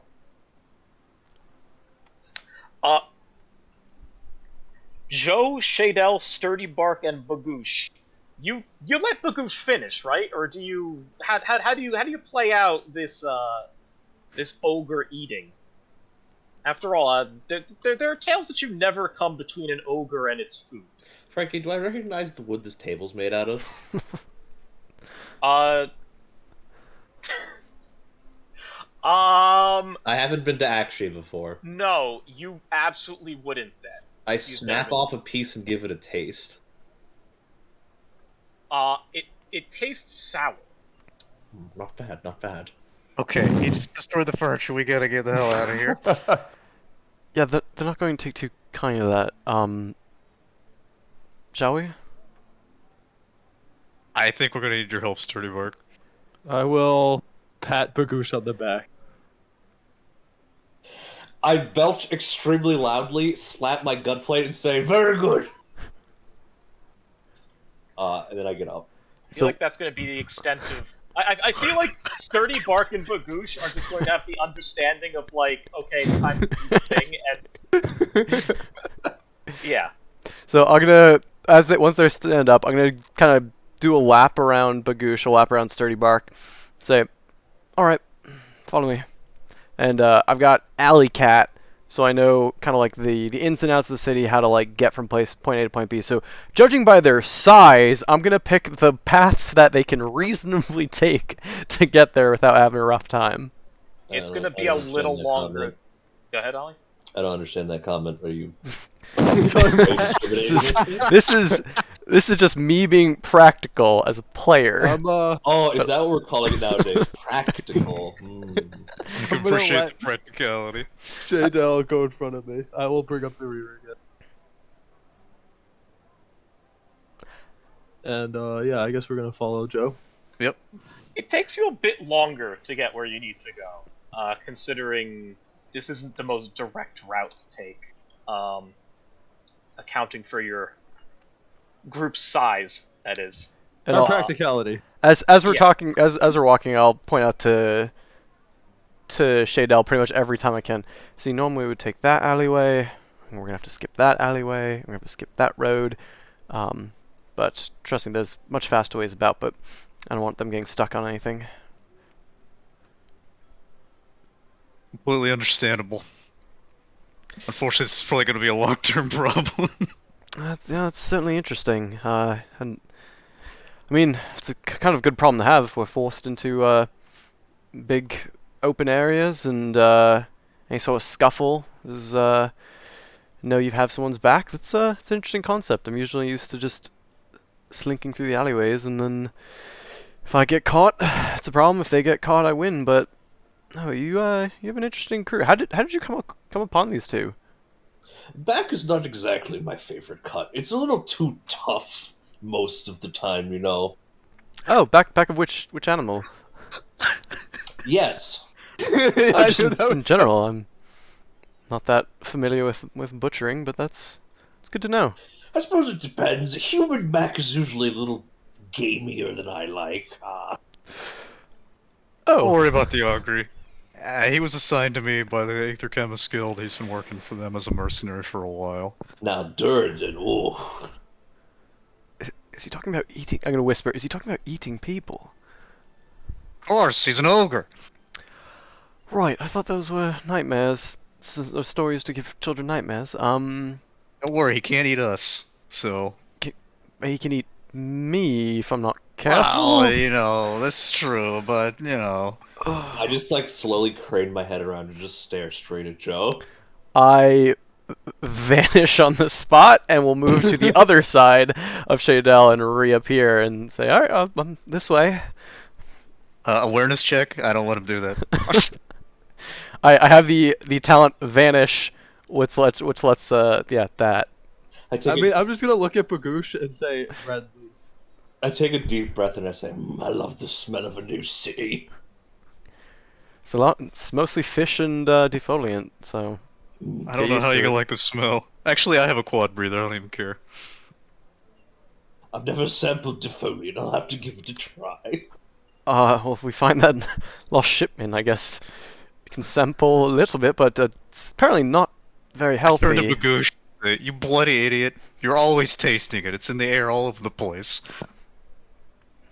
This does have a point. In fact, one might think that that's why the table is so sour. Big sniff.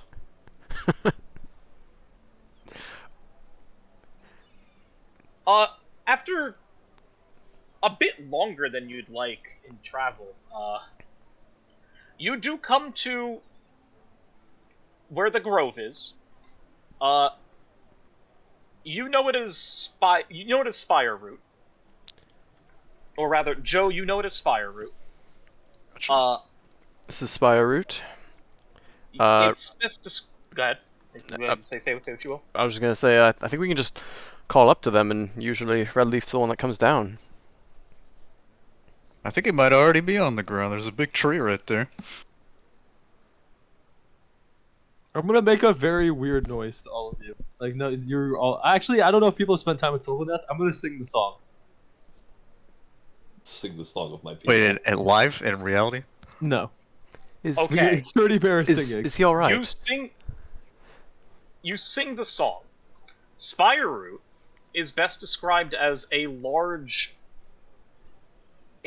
like platform made entirely of vines that like looms over the city or looms over this part of the city.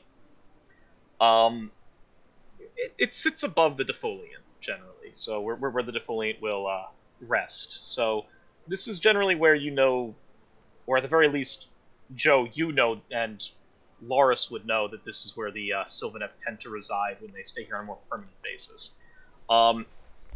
Upon you singing the song, the roots of this platform start to descend in response to your call, and they start to almost like form a bit of a like. They start to descend and they like lay on the ground almost. I greedily reach out to grab one. Upon you grabbing one, it starts to like jerk you up and up and up and up and up towards the platform of the root platform above you. When you, Loris, you are approaching the spire root, and as you get closer, you see the most amazing of sights. You see this giant man, this like nothing you've ever seen before. Actually, this giant, ill-tailored man just being hoisted up to the suspended platform. I'm impressed this thing can lift me. And as you get closer to the spire root, you see a very large tree standing there. Next to this large tree, you see a familiar face of Joe, the individual that you saw at the infirmary, and then you see next to Joe, or rather standing more in front of Joe anyway, you see a Duradin clad in armor that you know to be affiliated with those working with the Kerdran overlords anyway. All right, I'll head over, and I'll be like, and I'll see where I guess they all kind of staring in amusement as this ogre is being hoisted up a fucking tree. I don't know if they're amazed, but I'm probably like, chuckling. I'll far from home, friends, and I'll nod Joe. Oh, you're Grace's assistant. Was it Loris? Loris Scrimborn, yep. And this here's Razor, and he'll swim out behind me. Oh, I thought I heard something kind of in the shadows. I didn't get a good look at him. Yeah. What appears to be the problem as I look up and see this fucking spectacle going on? Oh, these travelers are looking for Red Leaf, so I figured I'd guide them over here. You heard Grace, I should probably find some safer work. Yeah. I'm happy you found a group. No more solo missions. For now, they seem like an interesting bunch. Actually, looking into the whole defoliant crisis seems a bit safer than my current job, so gonna assist them with that. Why are you here? Yes. Have you seen Councilman Morgan? I don't think I have. Not this morning, no. Okay. What? She's supposed to be right? Here. Frank, she or he? I think it's she. Yeah, she's supposed to be here, but you haven't seen her. We only just arrived, so Sturdy Bark here just started singing, laughing, chanting. I'm not sure, but Vines came down and yeah, I'm not really sure what's next. I'm just. Am I still being suspended? Yeah, are you not worried for your newfound friend as he's just going higher and higher? No, I'm certainly concerned. You eventually reach the top of the platform, and upon getting up to the top of the platform, you see a small group of what you understand to be Sylvaneth. Anyway, they're more they're much skinnier than your compatriot Sturdy Bark. They look a little more. Almost like they're made of like smaller branches or twigs. They're not really made of the tougher stuff that he's made out of. Some witches? Yeah, they call them witches? Something like that. I don't know. And then you see them kind of like lining this. What could best be described as a garden, really. And then in the middle of the garden, you see this large. You see this large Kurnoth. Looks very similar, actually, to Sturdy Bark in build.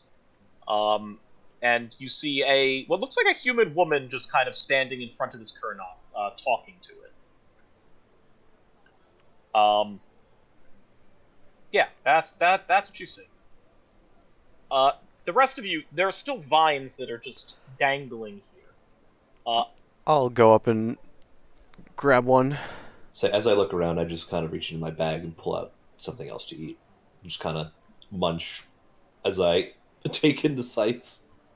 Before Joe gets a vine, I'm gonna break off a piece of like my metal bark and give it to Joe. Oh, what's this for? Red leaf. Uh, as as a gift to. I mean, you can give it yourself if you'd like. I think of it like an emblem and just take it. Sure. All right. Thank you. Sort of like stash it in my pocket, I guess. Yep, I'm gonna grab a vine. With you, Sturdy Bark, it's much more elegant than with Yeah, I bet. How dare you? It almost like wraps around you, and it almost like in some type of loving embrace as it pulls you very gracefully, much unbefitting of your size at that, up to the top of the, or basically up to the suspended earth. And upon getting up there, it kind of it places you down gently, and it releases you. Joe, you're lifted up more along how Bagoosh was lifted up, almost with reckless abandon and almost haphazardly. Oh. There's still vines at the bottom. Yeah, I'll just go up and go, and I'll I'll grab a grab vine. one as well. I guess it's you and me, Elgie. I guess so.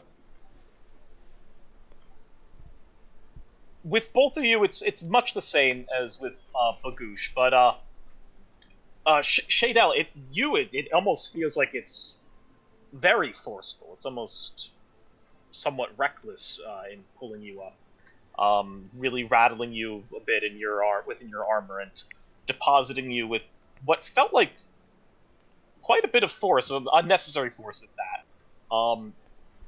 And upon standing and presenting yourselves atop this platform, you're greeted with almost an eerie sight of a bunch of these dryad-looking, very skinny trees, essentially, that are kind of like walking towards you and blocking barring your entrance to further into the grove anyway.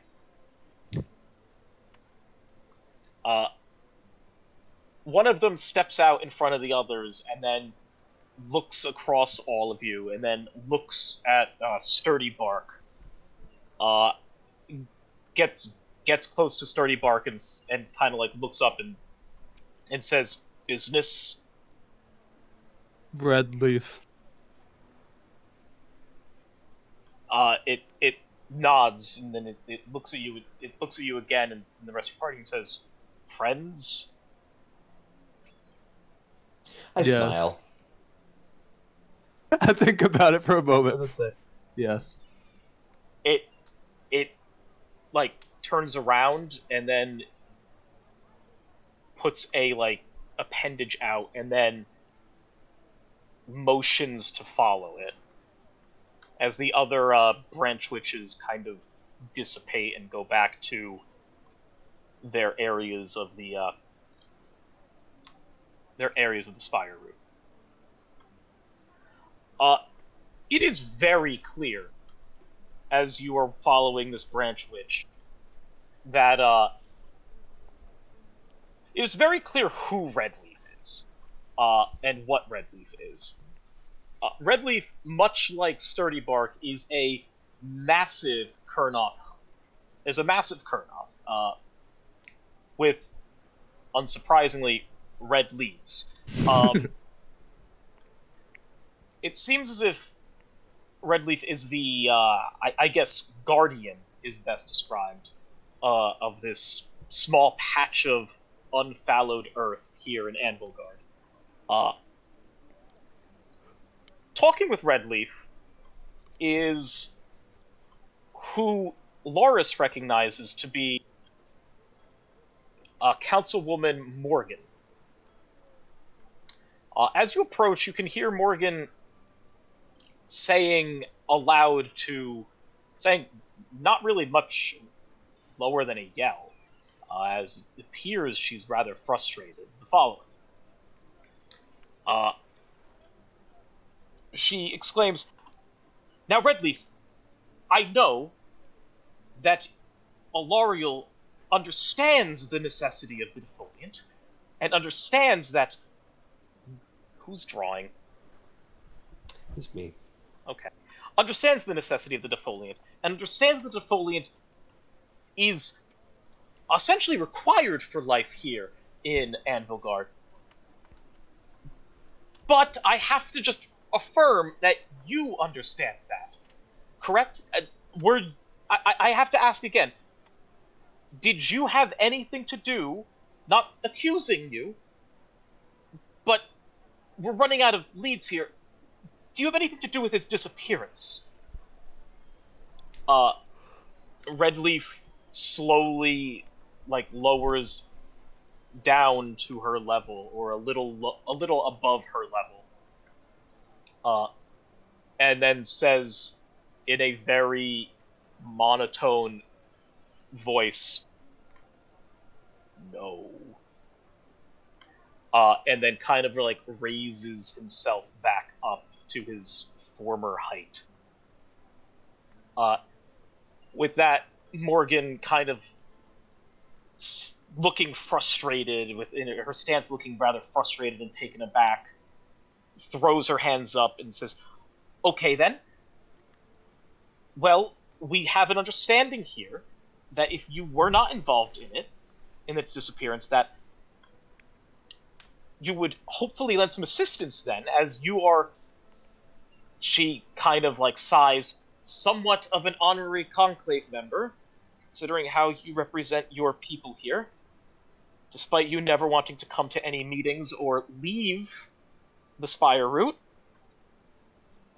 So you would hopefully lend us a hand in this, yes?" And then he lowers himself again and says nothing, but produces a slight nod.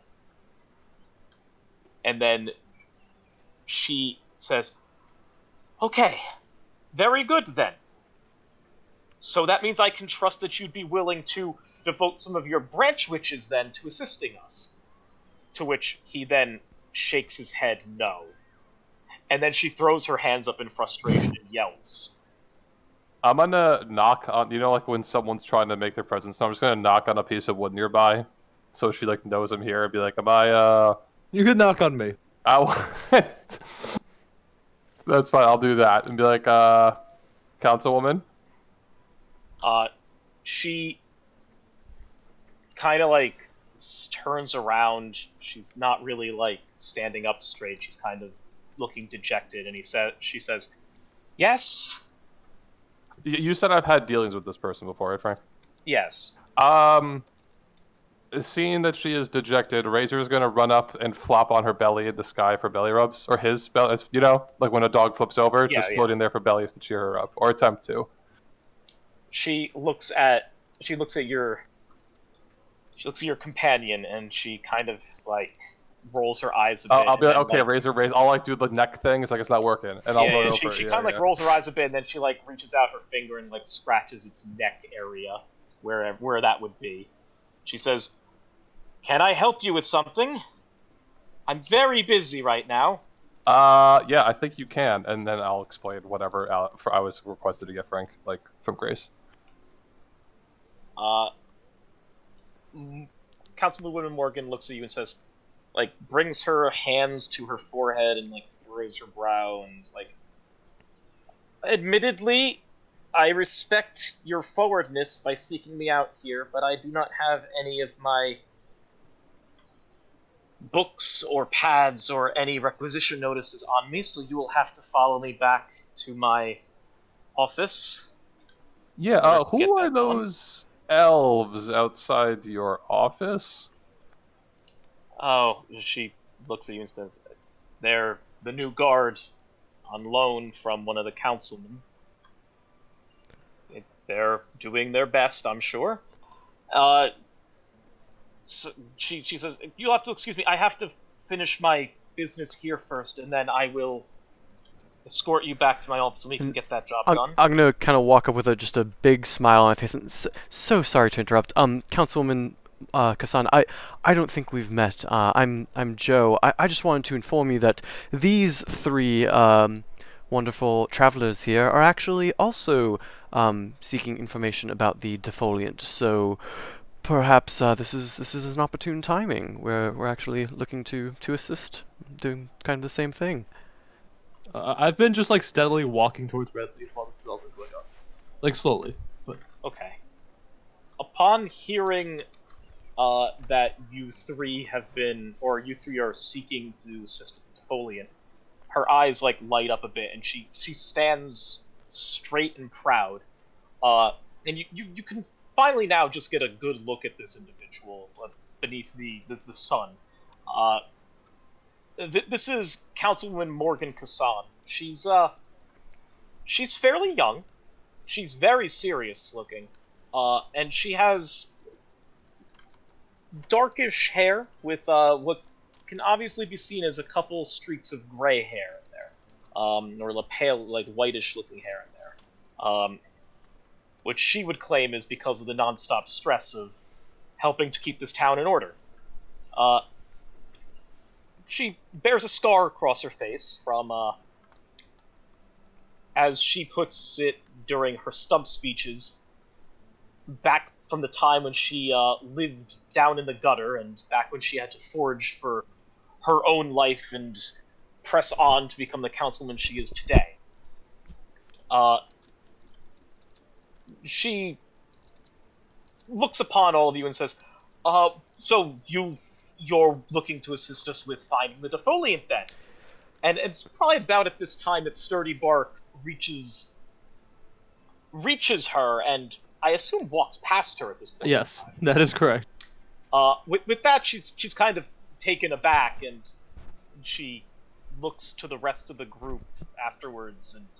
And I'm sort of acting as their guide, if you will. This is Shaydell, Bagoosh, and Sturdy Bach. I say, greetings, Zungi.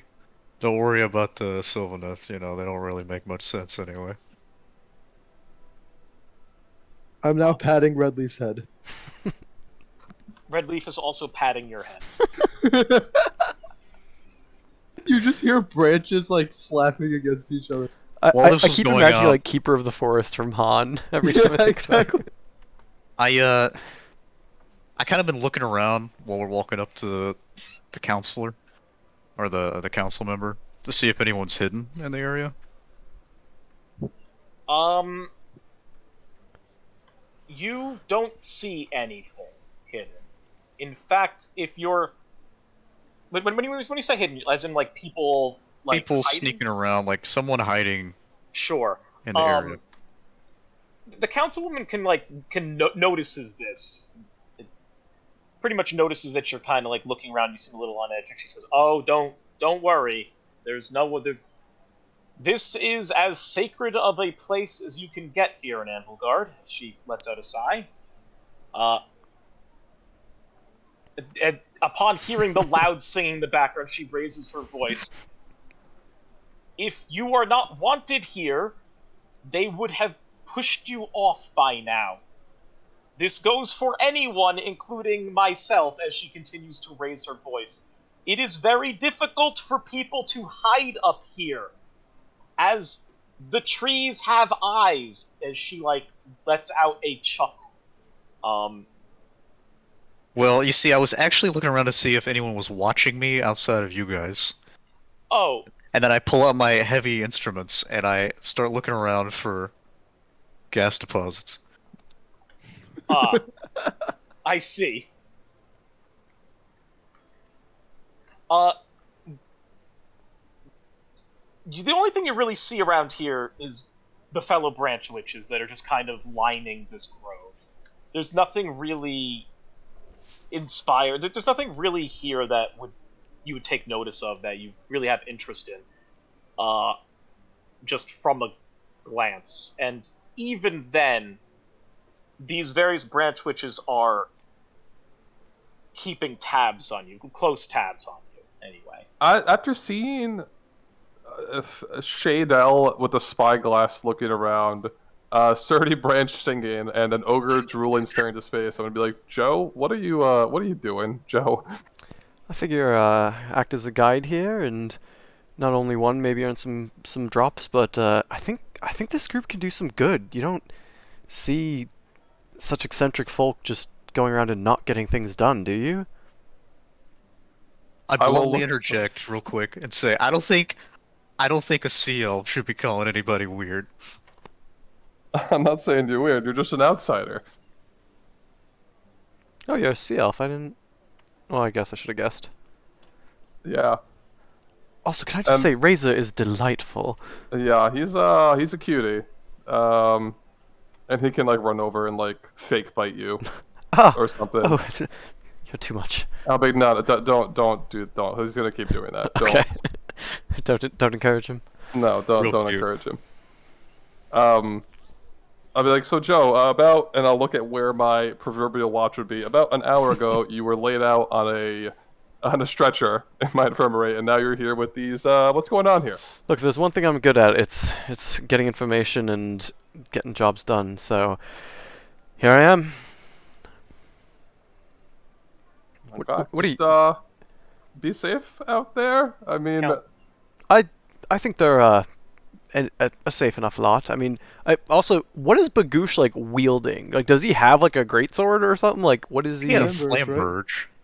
It's got a flamberge, yeah. Yeah, I think I'll just say, just look at that weapon. Like, this is definitely the type of people you want to have on your side, rather than just kind of wandering about. And even if they're not allied with me, it's just good to know what they're up to.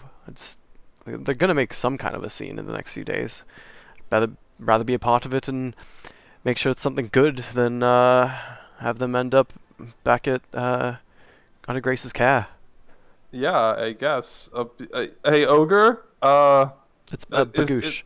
Bagoosh, is she? Are you on her side? Is she on your side? I don't know. Like, I'm just acting as their guide for now. I just keep chewing. I'll go over and kind of like knock on his noggin. Be like, hello?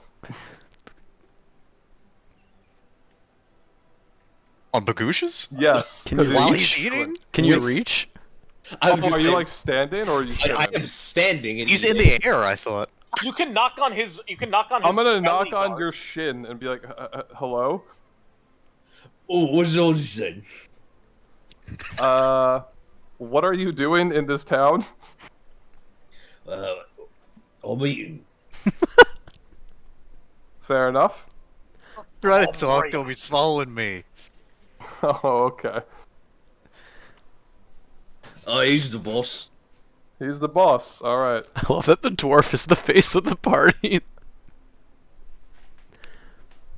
Technically, hold on. Of the three of them, technically, it's an equal share. I guess. Yes. With how it works, it's technically an equal share. They all say just as much. He's the only one who can actually talk like a normal person. Yeah, that's kind of the... Well... I mean, the other thing is, like, what? Is Bagoosh gonna be doing the negotiating? He's gonna go negotiate with Counselor Morgan. Bagoosh, like, walks up to someone, takes out his, like, bag of food, and just starts eating. He's like, what's all he said? Come on now! I would like all of the meat you can fit into this sack, please. Now, you may have thought I said I want a lot of meat. If he was I said give me all the bacon and eggs. Yeah. Yeah. So, Councilwoman Morgan kind of, like, clears her throat, and she says, so, now that the singing has come to an end, she says, the three of you, she points at Shadel, Bagoosh, and Sturdy Bark, and says, the three of you are looking to find the defoliant? Did I hear that correctly? And I'm assisting them as well. She nods. She's like, yes, and you as well. All four of you then are looking to find this defoliant. I affirm and say, yes, I'm Shadel of the Ether Chemist Guild from Barak Arbaz. I'm here on official business to try to recover our vessel. I see. Okay. Well, you are all in luck. And she kind of like puffs out her chest and she brings her hand to a fist and brings it close to her and says, I am a councilwoman here. I'm on the conclave as it is. You might think of this as something of a council that oversees the management of the city, make sure everything runs smoothly, and that includes the defoliant cannons, which keep the aggressive vegetation at bay. Upon her saying aggressive vegetation, the branch witches and even Redleaf kind of you can feel a sense of almost animosity on them, but then it kind of quickly and even you, Sturdy Bark. Yep. But then it quickly subsides. She says, "Yes, well, I guess technically it'd be bad in bad taste to talk about defoliation amongst our hosts here.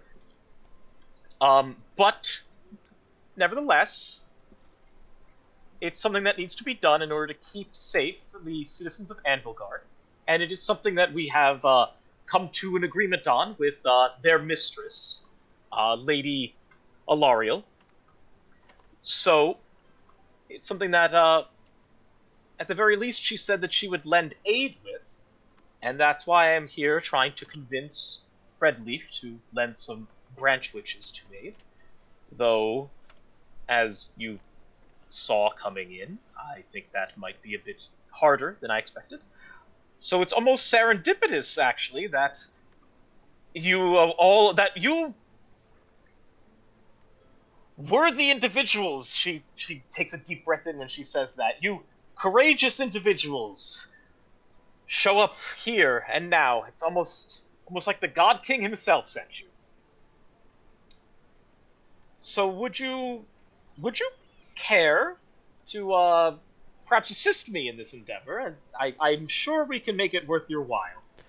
Now, you did say you were out of leads. Yeah, I'm sure if you could tell us which leads you've already checked on, and we'll decide which ones to recheck on, we can just get started with this investigation. It's definitely the right people.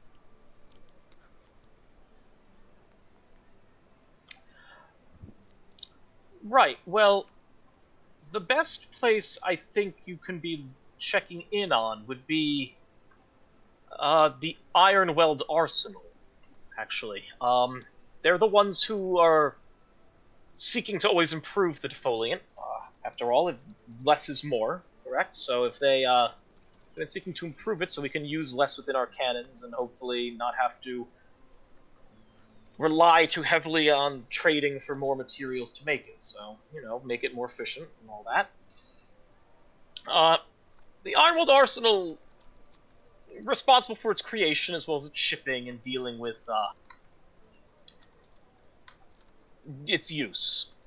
So I might recommend following up there. I will admit I'm not exactly privy to having my own personal staff to go out and investigate these leads. I generally have to refer to one of my other councilmen in order to requisition his individuals to go do it, and I will be the first to say that he's not really the most how you say, trustworthy individual. He received his position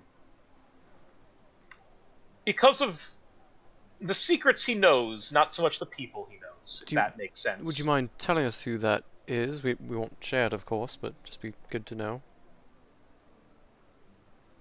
I'll roll dice if I have to, Frank. Yeah.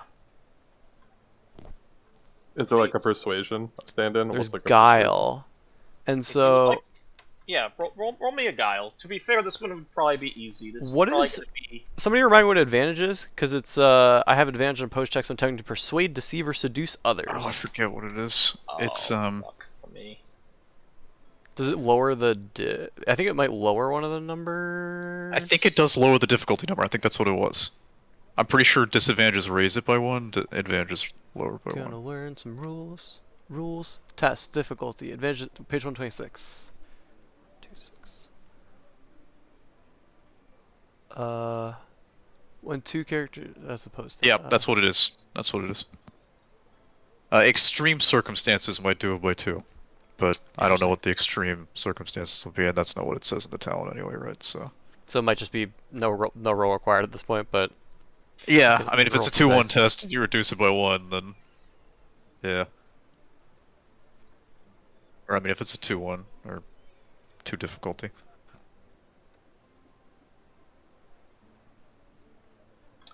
Okay. It's going to actually be pretty simple.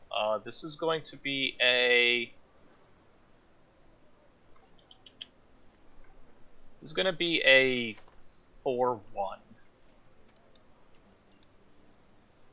Okay. So I just hit difficulty 4. I hit submit. And do you focus Guile or no? bonus. That's focus. Do you have the focus or no? We'll have focus. I think I still leave it as a 0, right? Because then it's gonna say 1 focus. So I got 1 success because I got a 1, a 3, a 3, and a 4. I'll bump one of my 3s to a 4 with my focus, and that's 2 successes. Sure. You get it.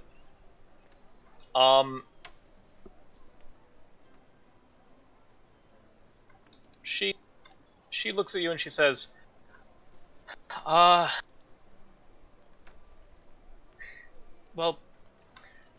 usually the council refers to Councillor Vizix as the person who will generally go out and get information for us, as he tends to have a personal standing army of his own.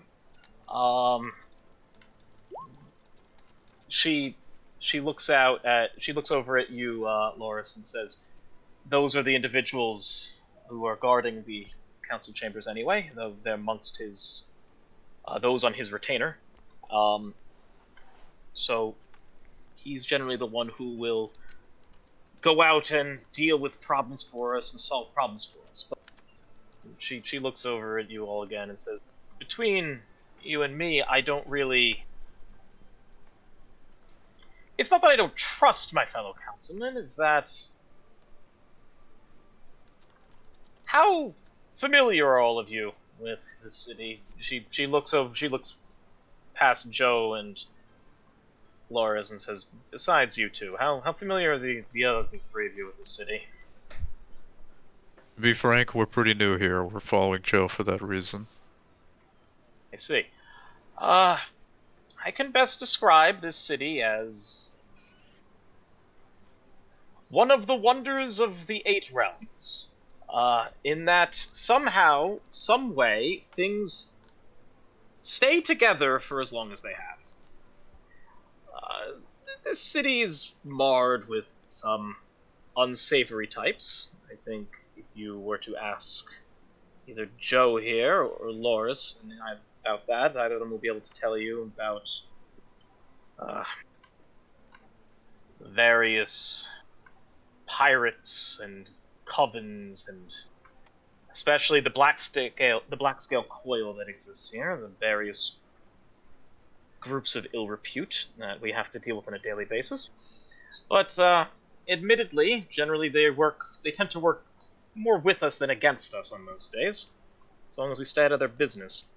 I mean, I will not say that it's the case, but the good counselor, I feel, has some friends in high places amongst those organizations, so that's more than likely why he is able to keep so many individuals employed under a personal guard, and why he tends to go out and deal with the secret gathering and information gathering. I myself tend to be a friend of the Sylvanet, as she kind of flails her arms out and says, and generally put, Redleaf and I work on a good rapport. Redleaf kind of looks at you, Sturdy Bark, and gives like almost a half nod. Then she turns back and says, "Well, at the very least, when Redleaf is willing to provide me with any assistance he would like, that is. Less often than I would like, mind you. That being said, I would love to make it worth all of your while, if you were to assist me in this." She looks over at you, Loris, and says, "You work with Grace down at the infirmary, correct?" Yes, and I'll get kind of wide-eyed and be like, where is this going?" No, I'm just saying that you work there, which is why you're coming to me to get Oh, requisition. yes, sorry. Yes. If you lend assistance here, she looks at you and says, "As I know your kind, not to, she holds out her hand, not to be derogatory there, but as I know your kind are able to lend assistance in service, in more hands-on assistance anyway. If you lend some assistance here, I will make sure that that infirmary is well stocked for the foreseeable future. As for starters, between you and I, the Lord Castellan is quite fond of the work that is done there. I'll hold my hand up and be like, "It's okay. If it's for grace, yes, I'll help here." Excellent, excellent. And then she looks over at you, Shadel, and she says, "And what is it that you're looking to get at? Are you just looking to figure this out for what purpose?" Well, of course it's for merits. She like sighs and puts a hand to her chest and says, "Okay, perfect. Yes, I would gladly sign off on anything that shows that you've assisted me here. If that's all it takes, sure." And of course, Signing? And I interject and I say signing. No. There's got to be something tangible involved here. She kind of like you could see her face abruptly change. Like, what do you mean tangible? Fishing rights, trading rights, anything like that, really. Okay. Also, just drops for supplies and research and time. Could always. Yeah, I was gonna say money is everything in this town. If you have money, you can get anything. As soon as you start talking, Joe, she looks at you and she says, "Are you negotiating on behalf of the chemist, or?" I can't totally claim that, but we're kind of a group. We're assisting one another. They need my skills, I need theirs. And she says, "I see. can keep it separate if you have to keep it separate. It's up to you." Well, let's put it like this. I will give you, and she points at Chanel. I will provide you with a right. And she thinks for a second. She says, I'm gonna interject and say suddenly, how about a coach? A coach? What do you mean by coach? A big armored coach. If we solve this problem. A vehicle. She thinks about that and she says, "I think that could be in order." Are you going to be able to fit them into a coach? And I'm going to point to Sturdy Bark and Bagoosh. They can just walk behind. That's true. And then she looks over at you, Loris, and says, "And you were discussing money then. Is this in addition to?" No, I don't want money. I was just suggesting that the dwarf accept insert currency here because that buys you literally anything in this town. Well, including a coach. I think a coach might be much harder to procure a coach than to get some drops. I can see to a coach. If you would rather drops, then I will give you. Listen, no, it's his deal. Well, you're helping out the infirmary for me. Whatever he wants for him is fine, and his group. Also, Frankie, how do you actually say the money? Like aqua, what's the second word? It starts with a G. Giranus. Or is it Giranus? Giranus, okay. Named after Giran. Sylvaneth? Yeah, it's named after Giran, the Realm of Life. Gotcha. Because that's where it's from. Yep. It's literally water. Yep. It's the water of life. Yep. From like just keep it away from the ogre. He'll drink it all. She then looks over at you, Bagoosh, and is like, the finest eels? I'll take that as a yes. What kind of weapon does Redleaf have, Frank? Redleaf is a Kurnoth hunter. Is it a bow? I don't know if it describes Is it a great sword or a great scythe? It actually, it doesn't really describe his weapon, so we're gonna do this. D20 or D2. I kept seeing the image on the front and imagined it as a bow. You have both. You have a bow and a melee weapon. He's a hunter, so he will have a bow. Yeah, you have a bow and a It's melee just a weapon. matter of what his other one is. Odds is the swords, even as the scythe. He has a sword. All right. So I'm showing him my scythe, and he's showing me his sword, and I'm sort of like we're deep in communication. Yeah, This is the most communication you've had in a very long time with an individual. She then turns to Sturdy Bark and she points at you and says, "Are you good? Do you?" She looks around, looks at Red Leaf, kind of shrugs.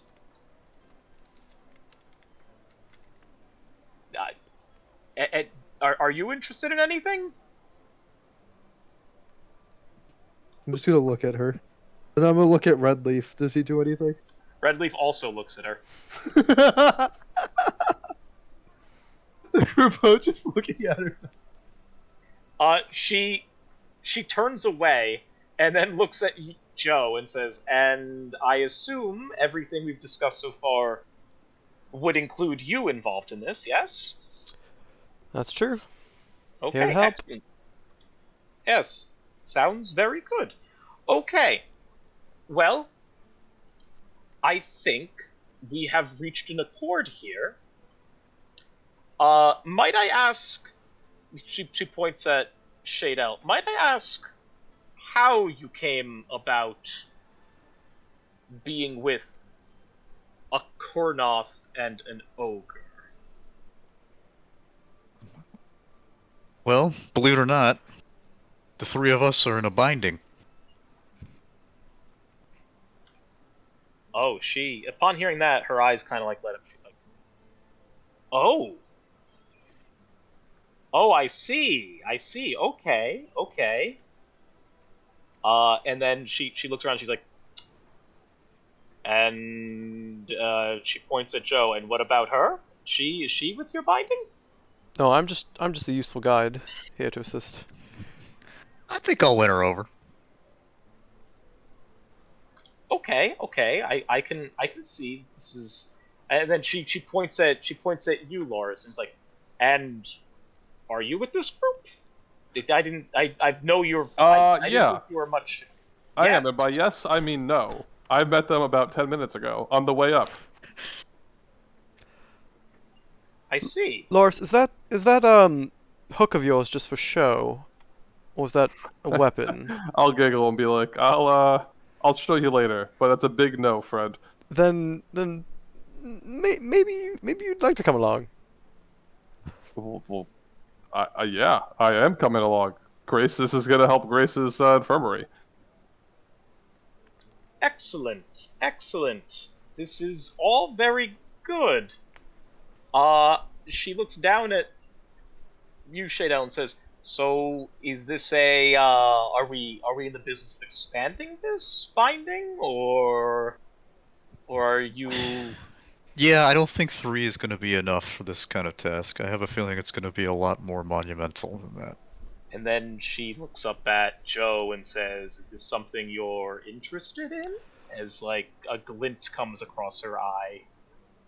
I mean, I just met them today, so it's interesting. Surely you've seen how impressive we are, and you'd love to join this band of merry men. No, I am certainly interested, especially given how I had a rough week. I shouldn't make this decision hastily, but no, I'd like to see what they're about. If they're honestly doing good, then maybe it can do me some good too. I don't know. I'm gonna walk up to Joe and give her another piece of bark.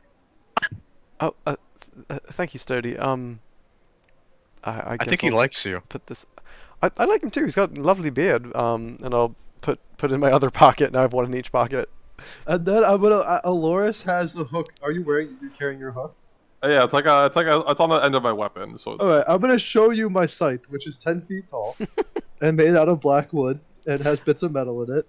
And I'm gonna present it to you. So this one is a fighter, and I will look at the rest of the 3 and be like, "What do you guys do?" I'm gonna just grab an arrow and sort of like twirl it in my hand, and you see the tattoo of an arrow on my hand, and then kind of shove it back in. I'm trying to grab your hook, by the way, because you haven't taken mine. You grab the hook. Yeah. Oh, okay. You grab the hook or whatever. I'm just like looking at it. I'm like singing to Redleaf while we're looking at it. And I'm just gonna say, I don't think showing you what I do is a good idea here. With all. Can you give a description? I see archer, I see fighter, and then I'll point to you. Just you don't need to show me, but are you I'm a wizard? Caradron, ether chemist. I make poisons. I make grenades. I shoot things. Probably best not to show that here. I think you're right. And then I'll point to the fat clown ogre and be like, "What does this one do?" And then I'll be like, "Never mind. I think I know what he does." Just thumbs up. He's actually our guidance counselor. Oh, he is. Group therapist. Have you heard the word of the Great Maw? Yeah. No. I haven't either. I should take another bite.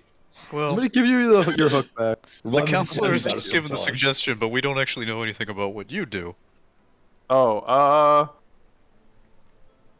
And is there like a table or something here? Probably not. Do you say just like a aloud? flat surface? I'm just looking for a flat. I'll just surface. present my arm. I'll give you the hook and present my arm. I would say if you like say this aloud. Okay, Sturdy Bark presents himself as a flat surface, and I'll be like, Shadel, send your ogre over here. It's time for an arm wrestling contest. I know. Okay. I'm a strong boy. Watch this. And The problem is we don't actually know all these stats right now. Oh, it doesn't matter. It's just I'm just trying to say that I'm strong. Even if I lose, it's like. Oh, okay. I think I'll say I get your point. We don't need to literally do that. Well, I I'm want to disappointed. test him. We gotta. I'll point to him. I mean, he's currently still entangled. I belch lightly. No. He's reading. They let him go at this point. Oh, okay. I mean, I would just assume you have 4 body and like 1 might.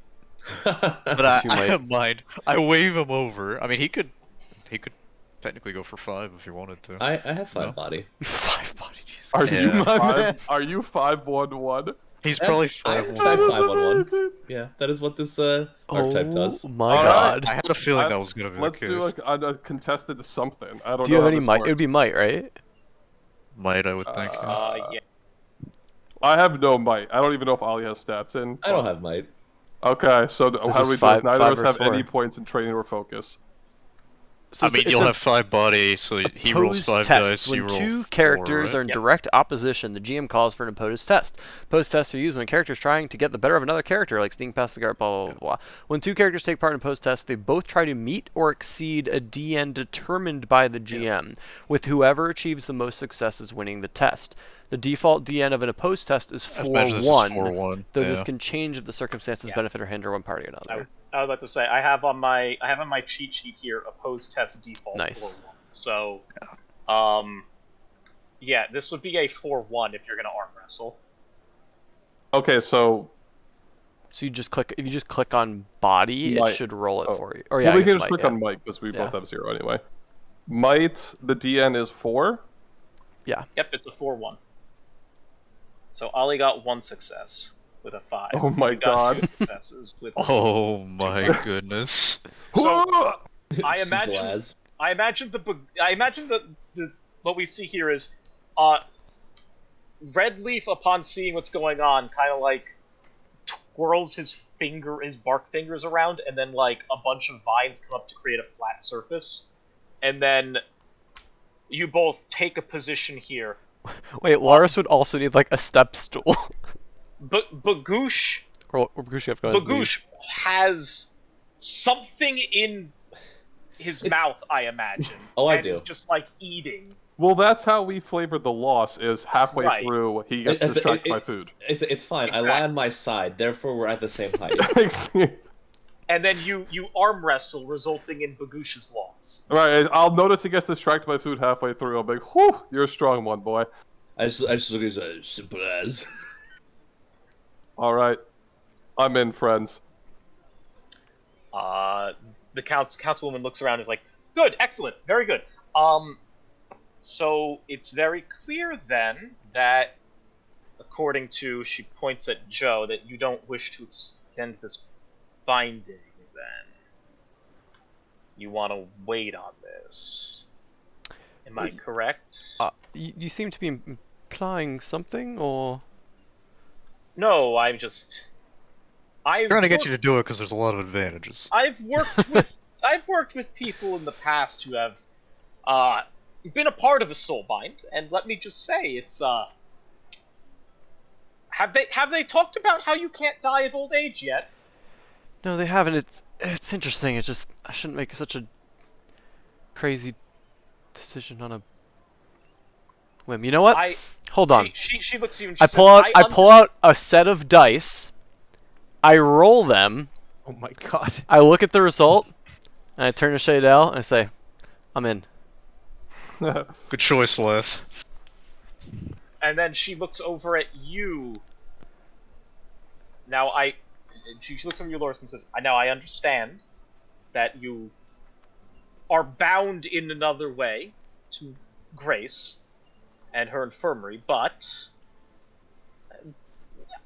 this would, I think, assist you, as at least I would hope this would assist you in the long term. If you can get her to sign off on it, I think that's all you gotta do. Grace would be more than willing, judging from how long I've known that woman. That she's hard as a rock, stern as they come, and she's, I'm sure, able to run that infirmary with or without you, though I'm sure she could definitely use more of these supplies, and I think this might be the best way I can ensure that happens.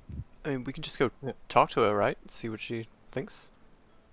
Oh, well, this is more along the lines of, she, like, points over at Redleaf and is like, more along the lines of, this Redleaf here's able to perform the ritual necessary. Oh. Oh, just one quick thing. Really that close to a I'm gonna pull Shadell off to the side real quick, and just say, now, just one last time to be sure. Are you really going to do good in this world? Are you? You're hard to read. Well, I don't think doing bad is gonna make me any money. And that should literally tell you everything you need to know, right there, actually. Yeah. that right there is pretty concise. And so we're connected and kind of have to help each other out? Is that pretty much how it works? Well, think about it this way. I'm gonna get this armored coach from solving this crap. And you're gonna be in a binding with me, which means you get the armored coach too. No, I do like that. I live in a fucking hole in the wall, and I wouldn't mind being in somewhere safer. But yeah, I mean, I just fleeced that lady. That thing's worth like 4,000 drops. What an idiot. 4,000. All right. Look, with the size of them, the weapons, your chemicals, and all this, I think this is good. I've lived enough of my own, and I'm ready to try something new. Let's do this. Think you won't regret it. Better not. Besides, look at the company you're going to spend time with. It's going to be a change of pace, that's for sure. But look, after 38 years and nearly fucking dying last night, I think it's time to try something new. Wait a minute. You're older than me? How old are you? Oh my god, I'm the youngest person in this. Unbelievable. I mean, aren't you immortal? Does age really matter anymore? I guess that's fair. Sturdy, how old are you? I'm going to use all my branches to show you 180 fingers. I was about to say, please, like, hold up your fingers. Now, are those 5s or 10s? 1s. Those are what? Gee, my goodness, alright. Redleaf also starts holding up branches. Alright. I just start wiggling my fingers as well. Look, if the fates count, don't worry about him. If the fates sent me here, and this is what a day this has been. Alright, let's do this. Loris, what about you? Are you gonna partake in this ritual? If you're stronger than him, I'm interested in having you on board. I bring Loris over to the side and I say, look, alright, look. You work at a hospital? Is that right? Yeah, I take care of people who are very sick. And then sometimes I take care of them a little better than normal, but yeah. Alright, you know, I make medicine. I'm something of a medic myself, alright? I'm something of a scientist myself. I have one mind and no medicine, so I'm gonna be like, so you probably know more about medicine than me. I just kind of pick things up and put them down for her. Undoubtedly. However, I've heard that you guys have special magics that are quite unique. However, I've also heard there's something in a soulbind that would be very beneficial to you. I'll blink audibly and be like, I could heal people? I understand mechanically what you're saying, but, when souls leave to go elsewhere, I can kind of catch them in my hook and, use it to heal others. Wait, what? That's a neat trick. Yeah, it's why she pays me the big bucks. She doesn't pay me the big bucks. But you see, with the way it's been explained to me, your soul, if you enter a soulbind, can't go anywhere. That is It'll always be yours. That is very true. Okay, that's true.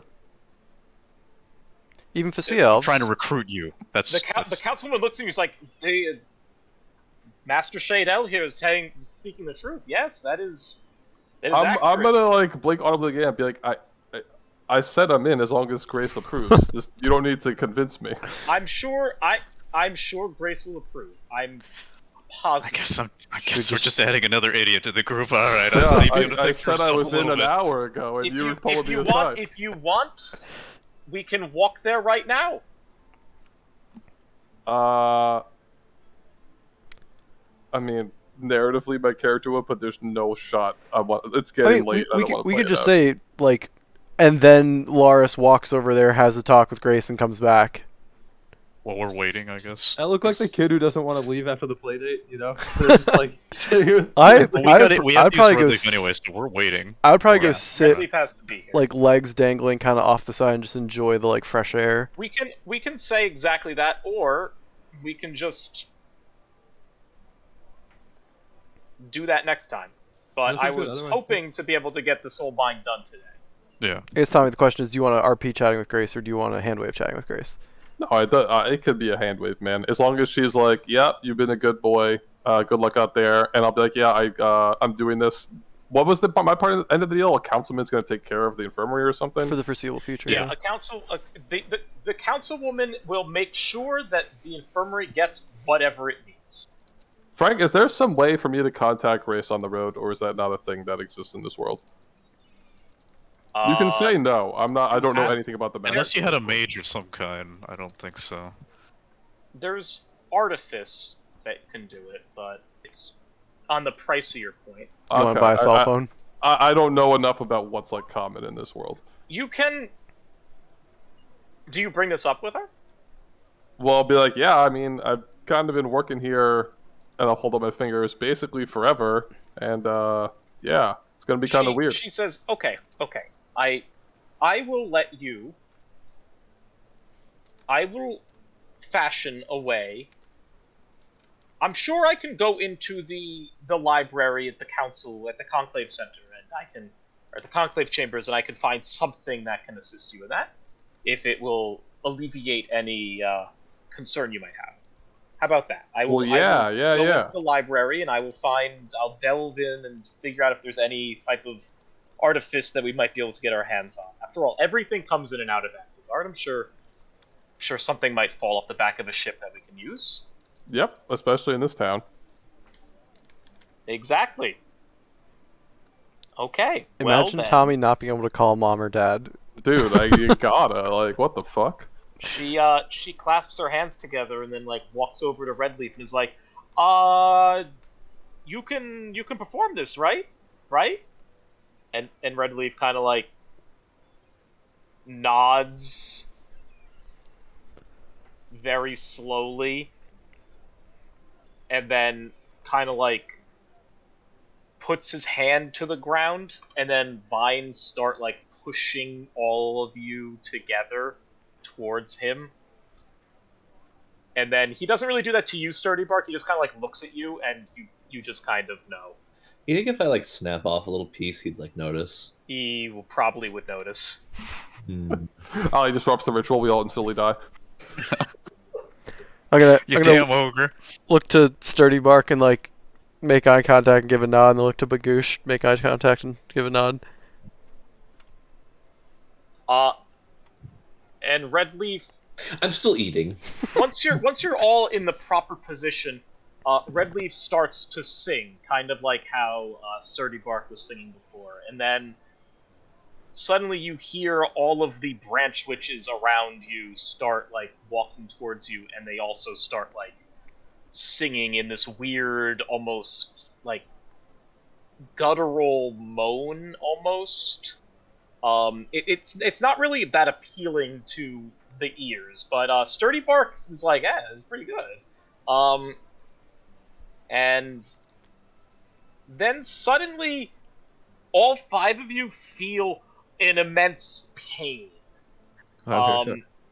What? Sorry, I'm back. Oh, sure. Just catch you up.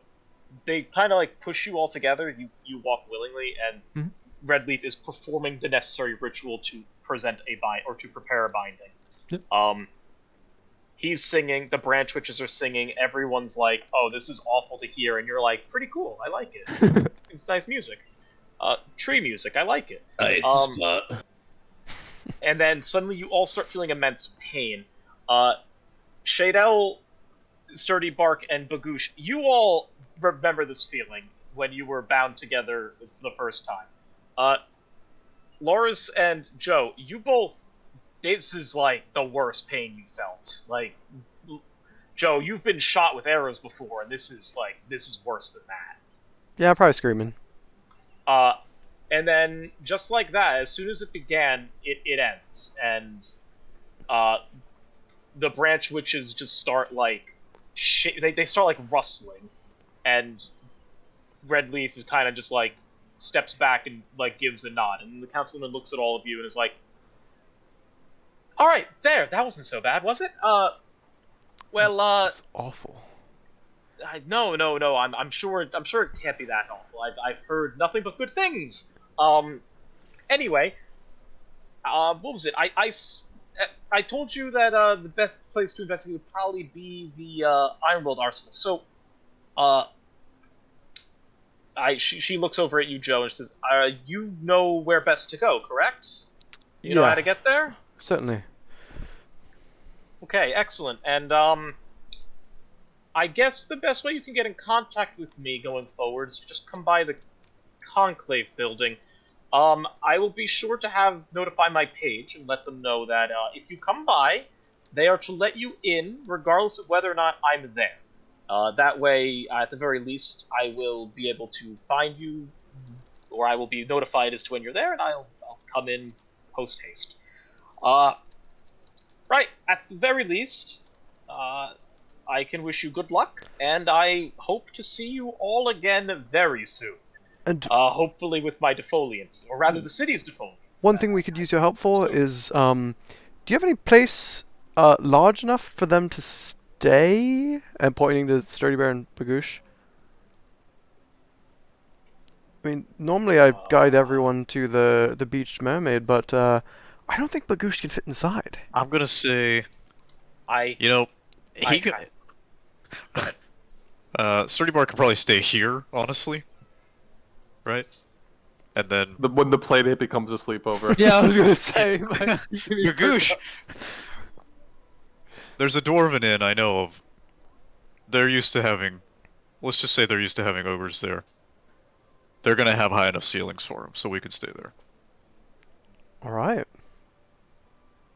I was about to say, if that did not work out, then I'm sure we could try and make accommodations at the Beach Mermaid. I could notify... No, it's quite alright. I think they've plenty of business. I'm just like thinking back to that table and just like one bite of it and just like, oh no, they just eat the door, eat the bed. Like, no, it's fine. But thank you.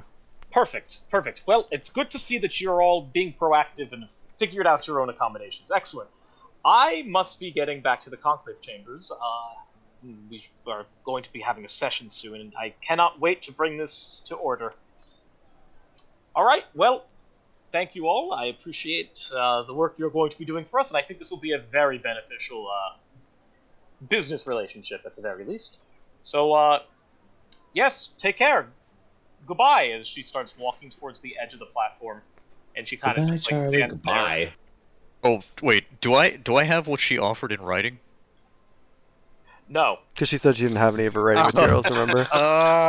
She specifically made a fuss about not having any of them. She's evil and swindled us. She's the arc villain of this fucking. It's alright, I'll just see you. Looking like a snack. as she's standing near the edge of the platform, she kind of like looks around. Wait. I stop her. I take the bark from Joe and give her some, I don't know, like a fucking tool from my ether rig and say, here, just carve it on here and sign your name. Oh, she looks down. She's like, "Are you serious?" Absolutely. She lets out a sigh, and she does so, and then she looks back at Redleaf, who is still like doing charades with Sturdy Bark, and is like says, "Redleaf, can I be let down now?" As like a vine grabs her and then lowers her to the ground. And then yeah, she's lowered to the ground, and you can kind of like see her running off towards the council chambers. And I think that's a good place to call it for tonight. Yeah, that sounds good. We can end with it's been a pretty eventful day for all of you. Can end with you going to your respective lodgings, and we can pick up next time in the morning, the following day. I'm gonna eat so many people. It's gonna be fucking unbelievable. As the shrieks from Ollie's lodging. Oh no! You don't usually eat them alive. Okay, They're okay. usually dead. Yeah, man-eaters usually eat people who are dead. Like they make things dead and eat them, or they eat corpses. They eat corpses. I think. Okay, I wasn't sure if they just like club someone to eat them. It's both. It could be both. You find a dead body, or you make a dead body. Okay, so you want it fresh, right? Usually the freshest way is to have just actively killed it. Gotcha. Anything else you want to chat about before we cut the stream?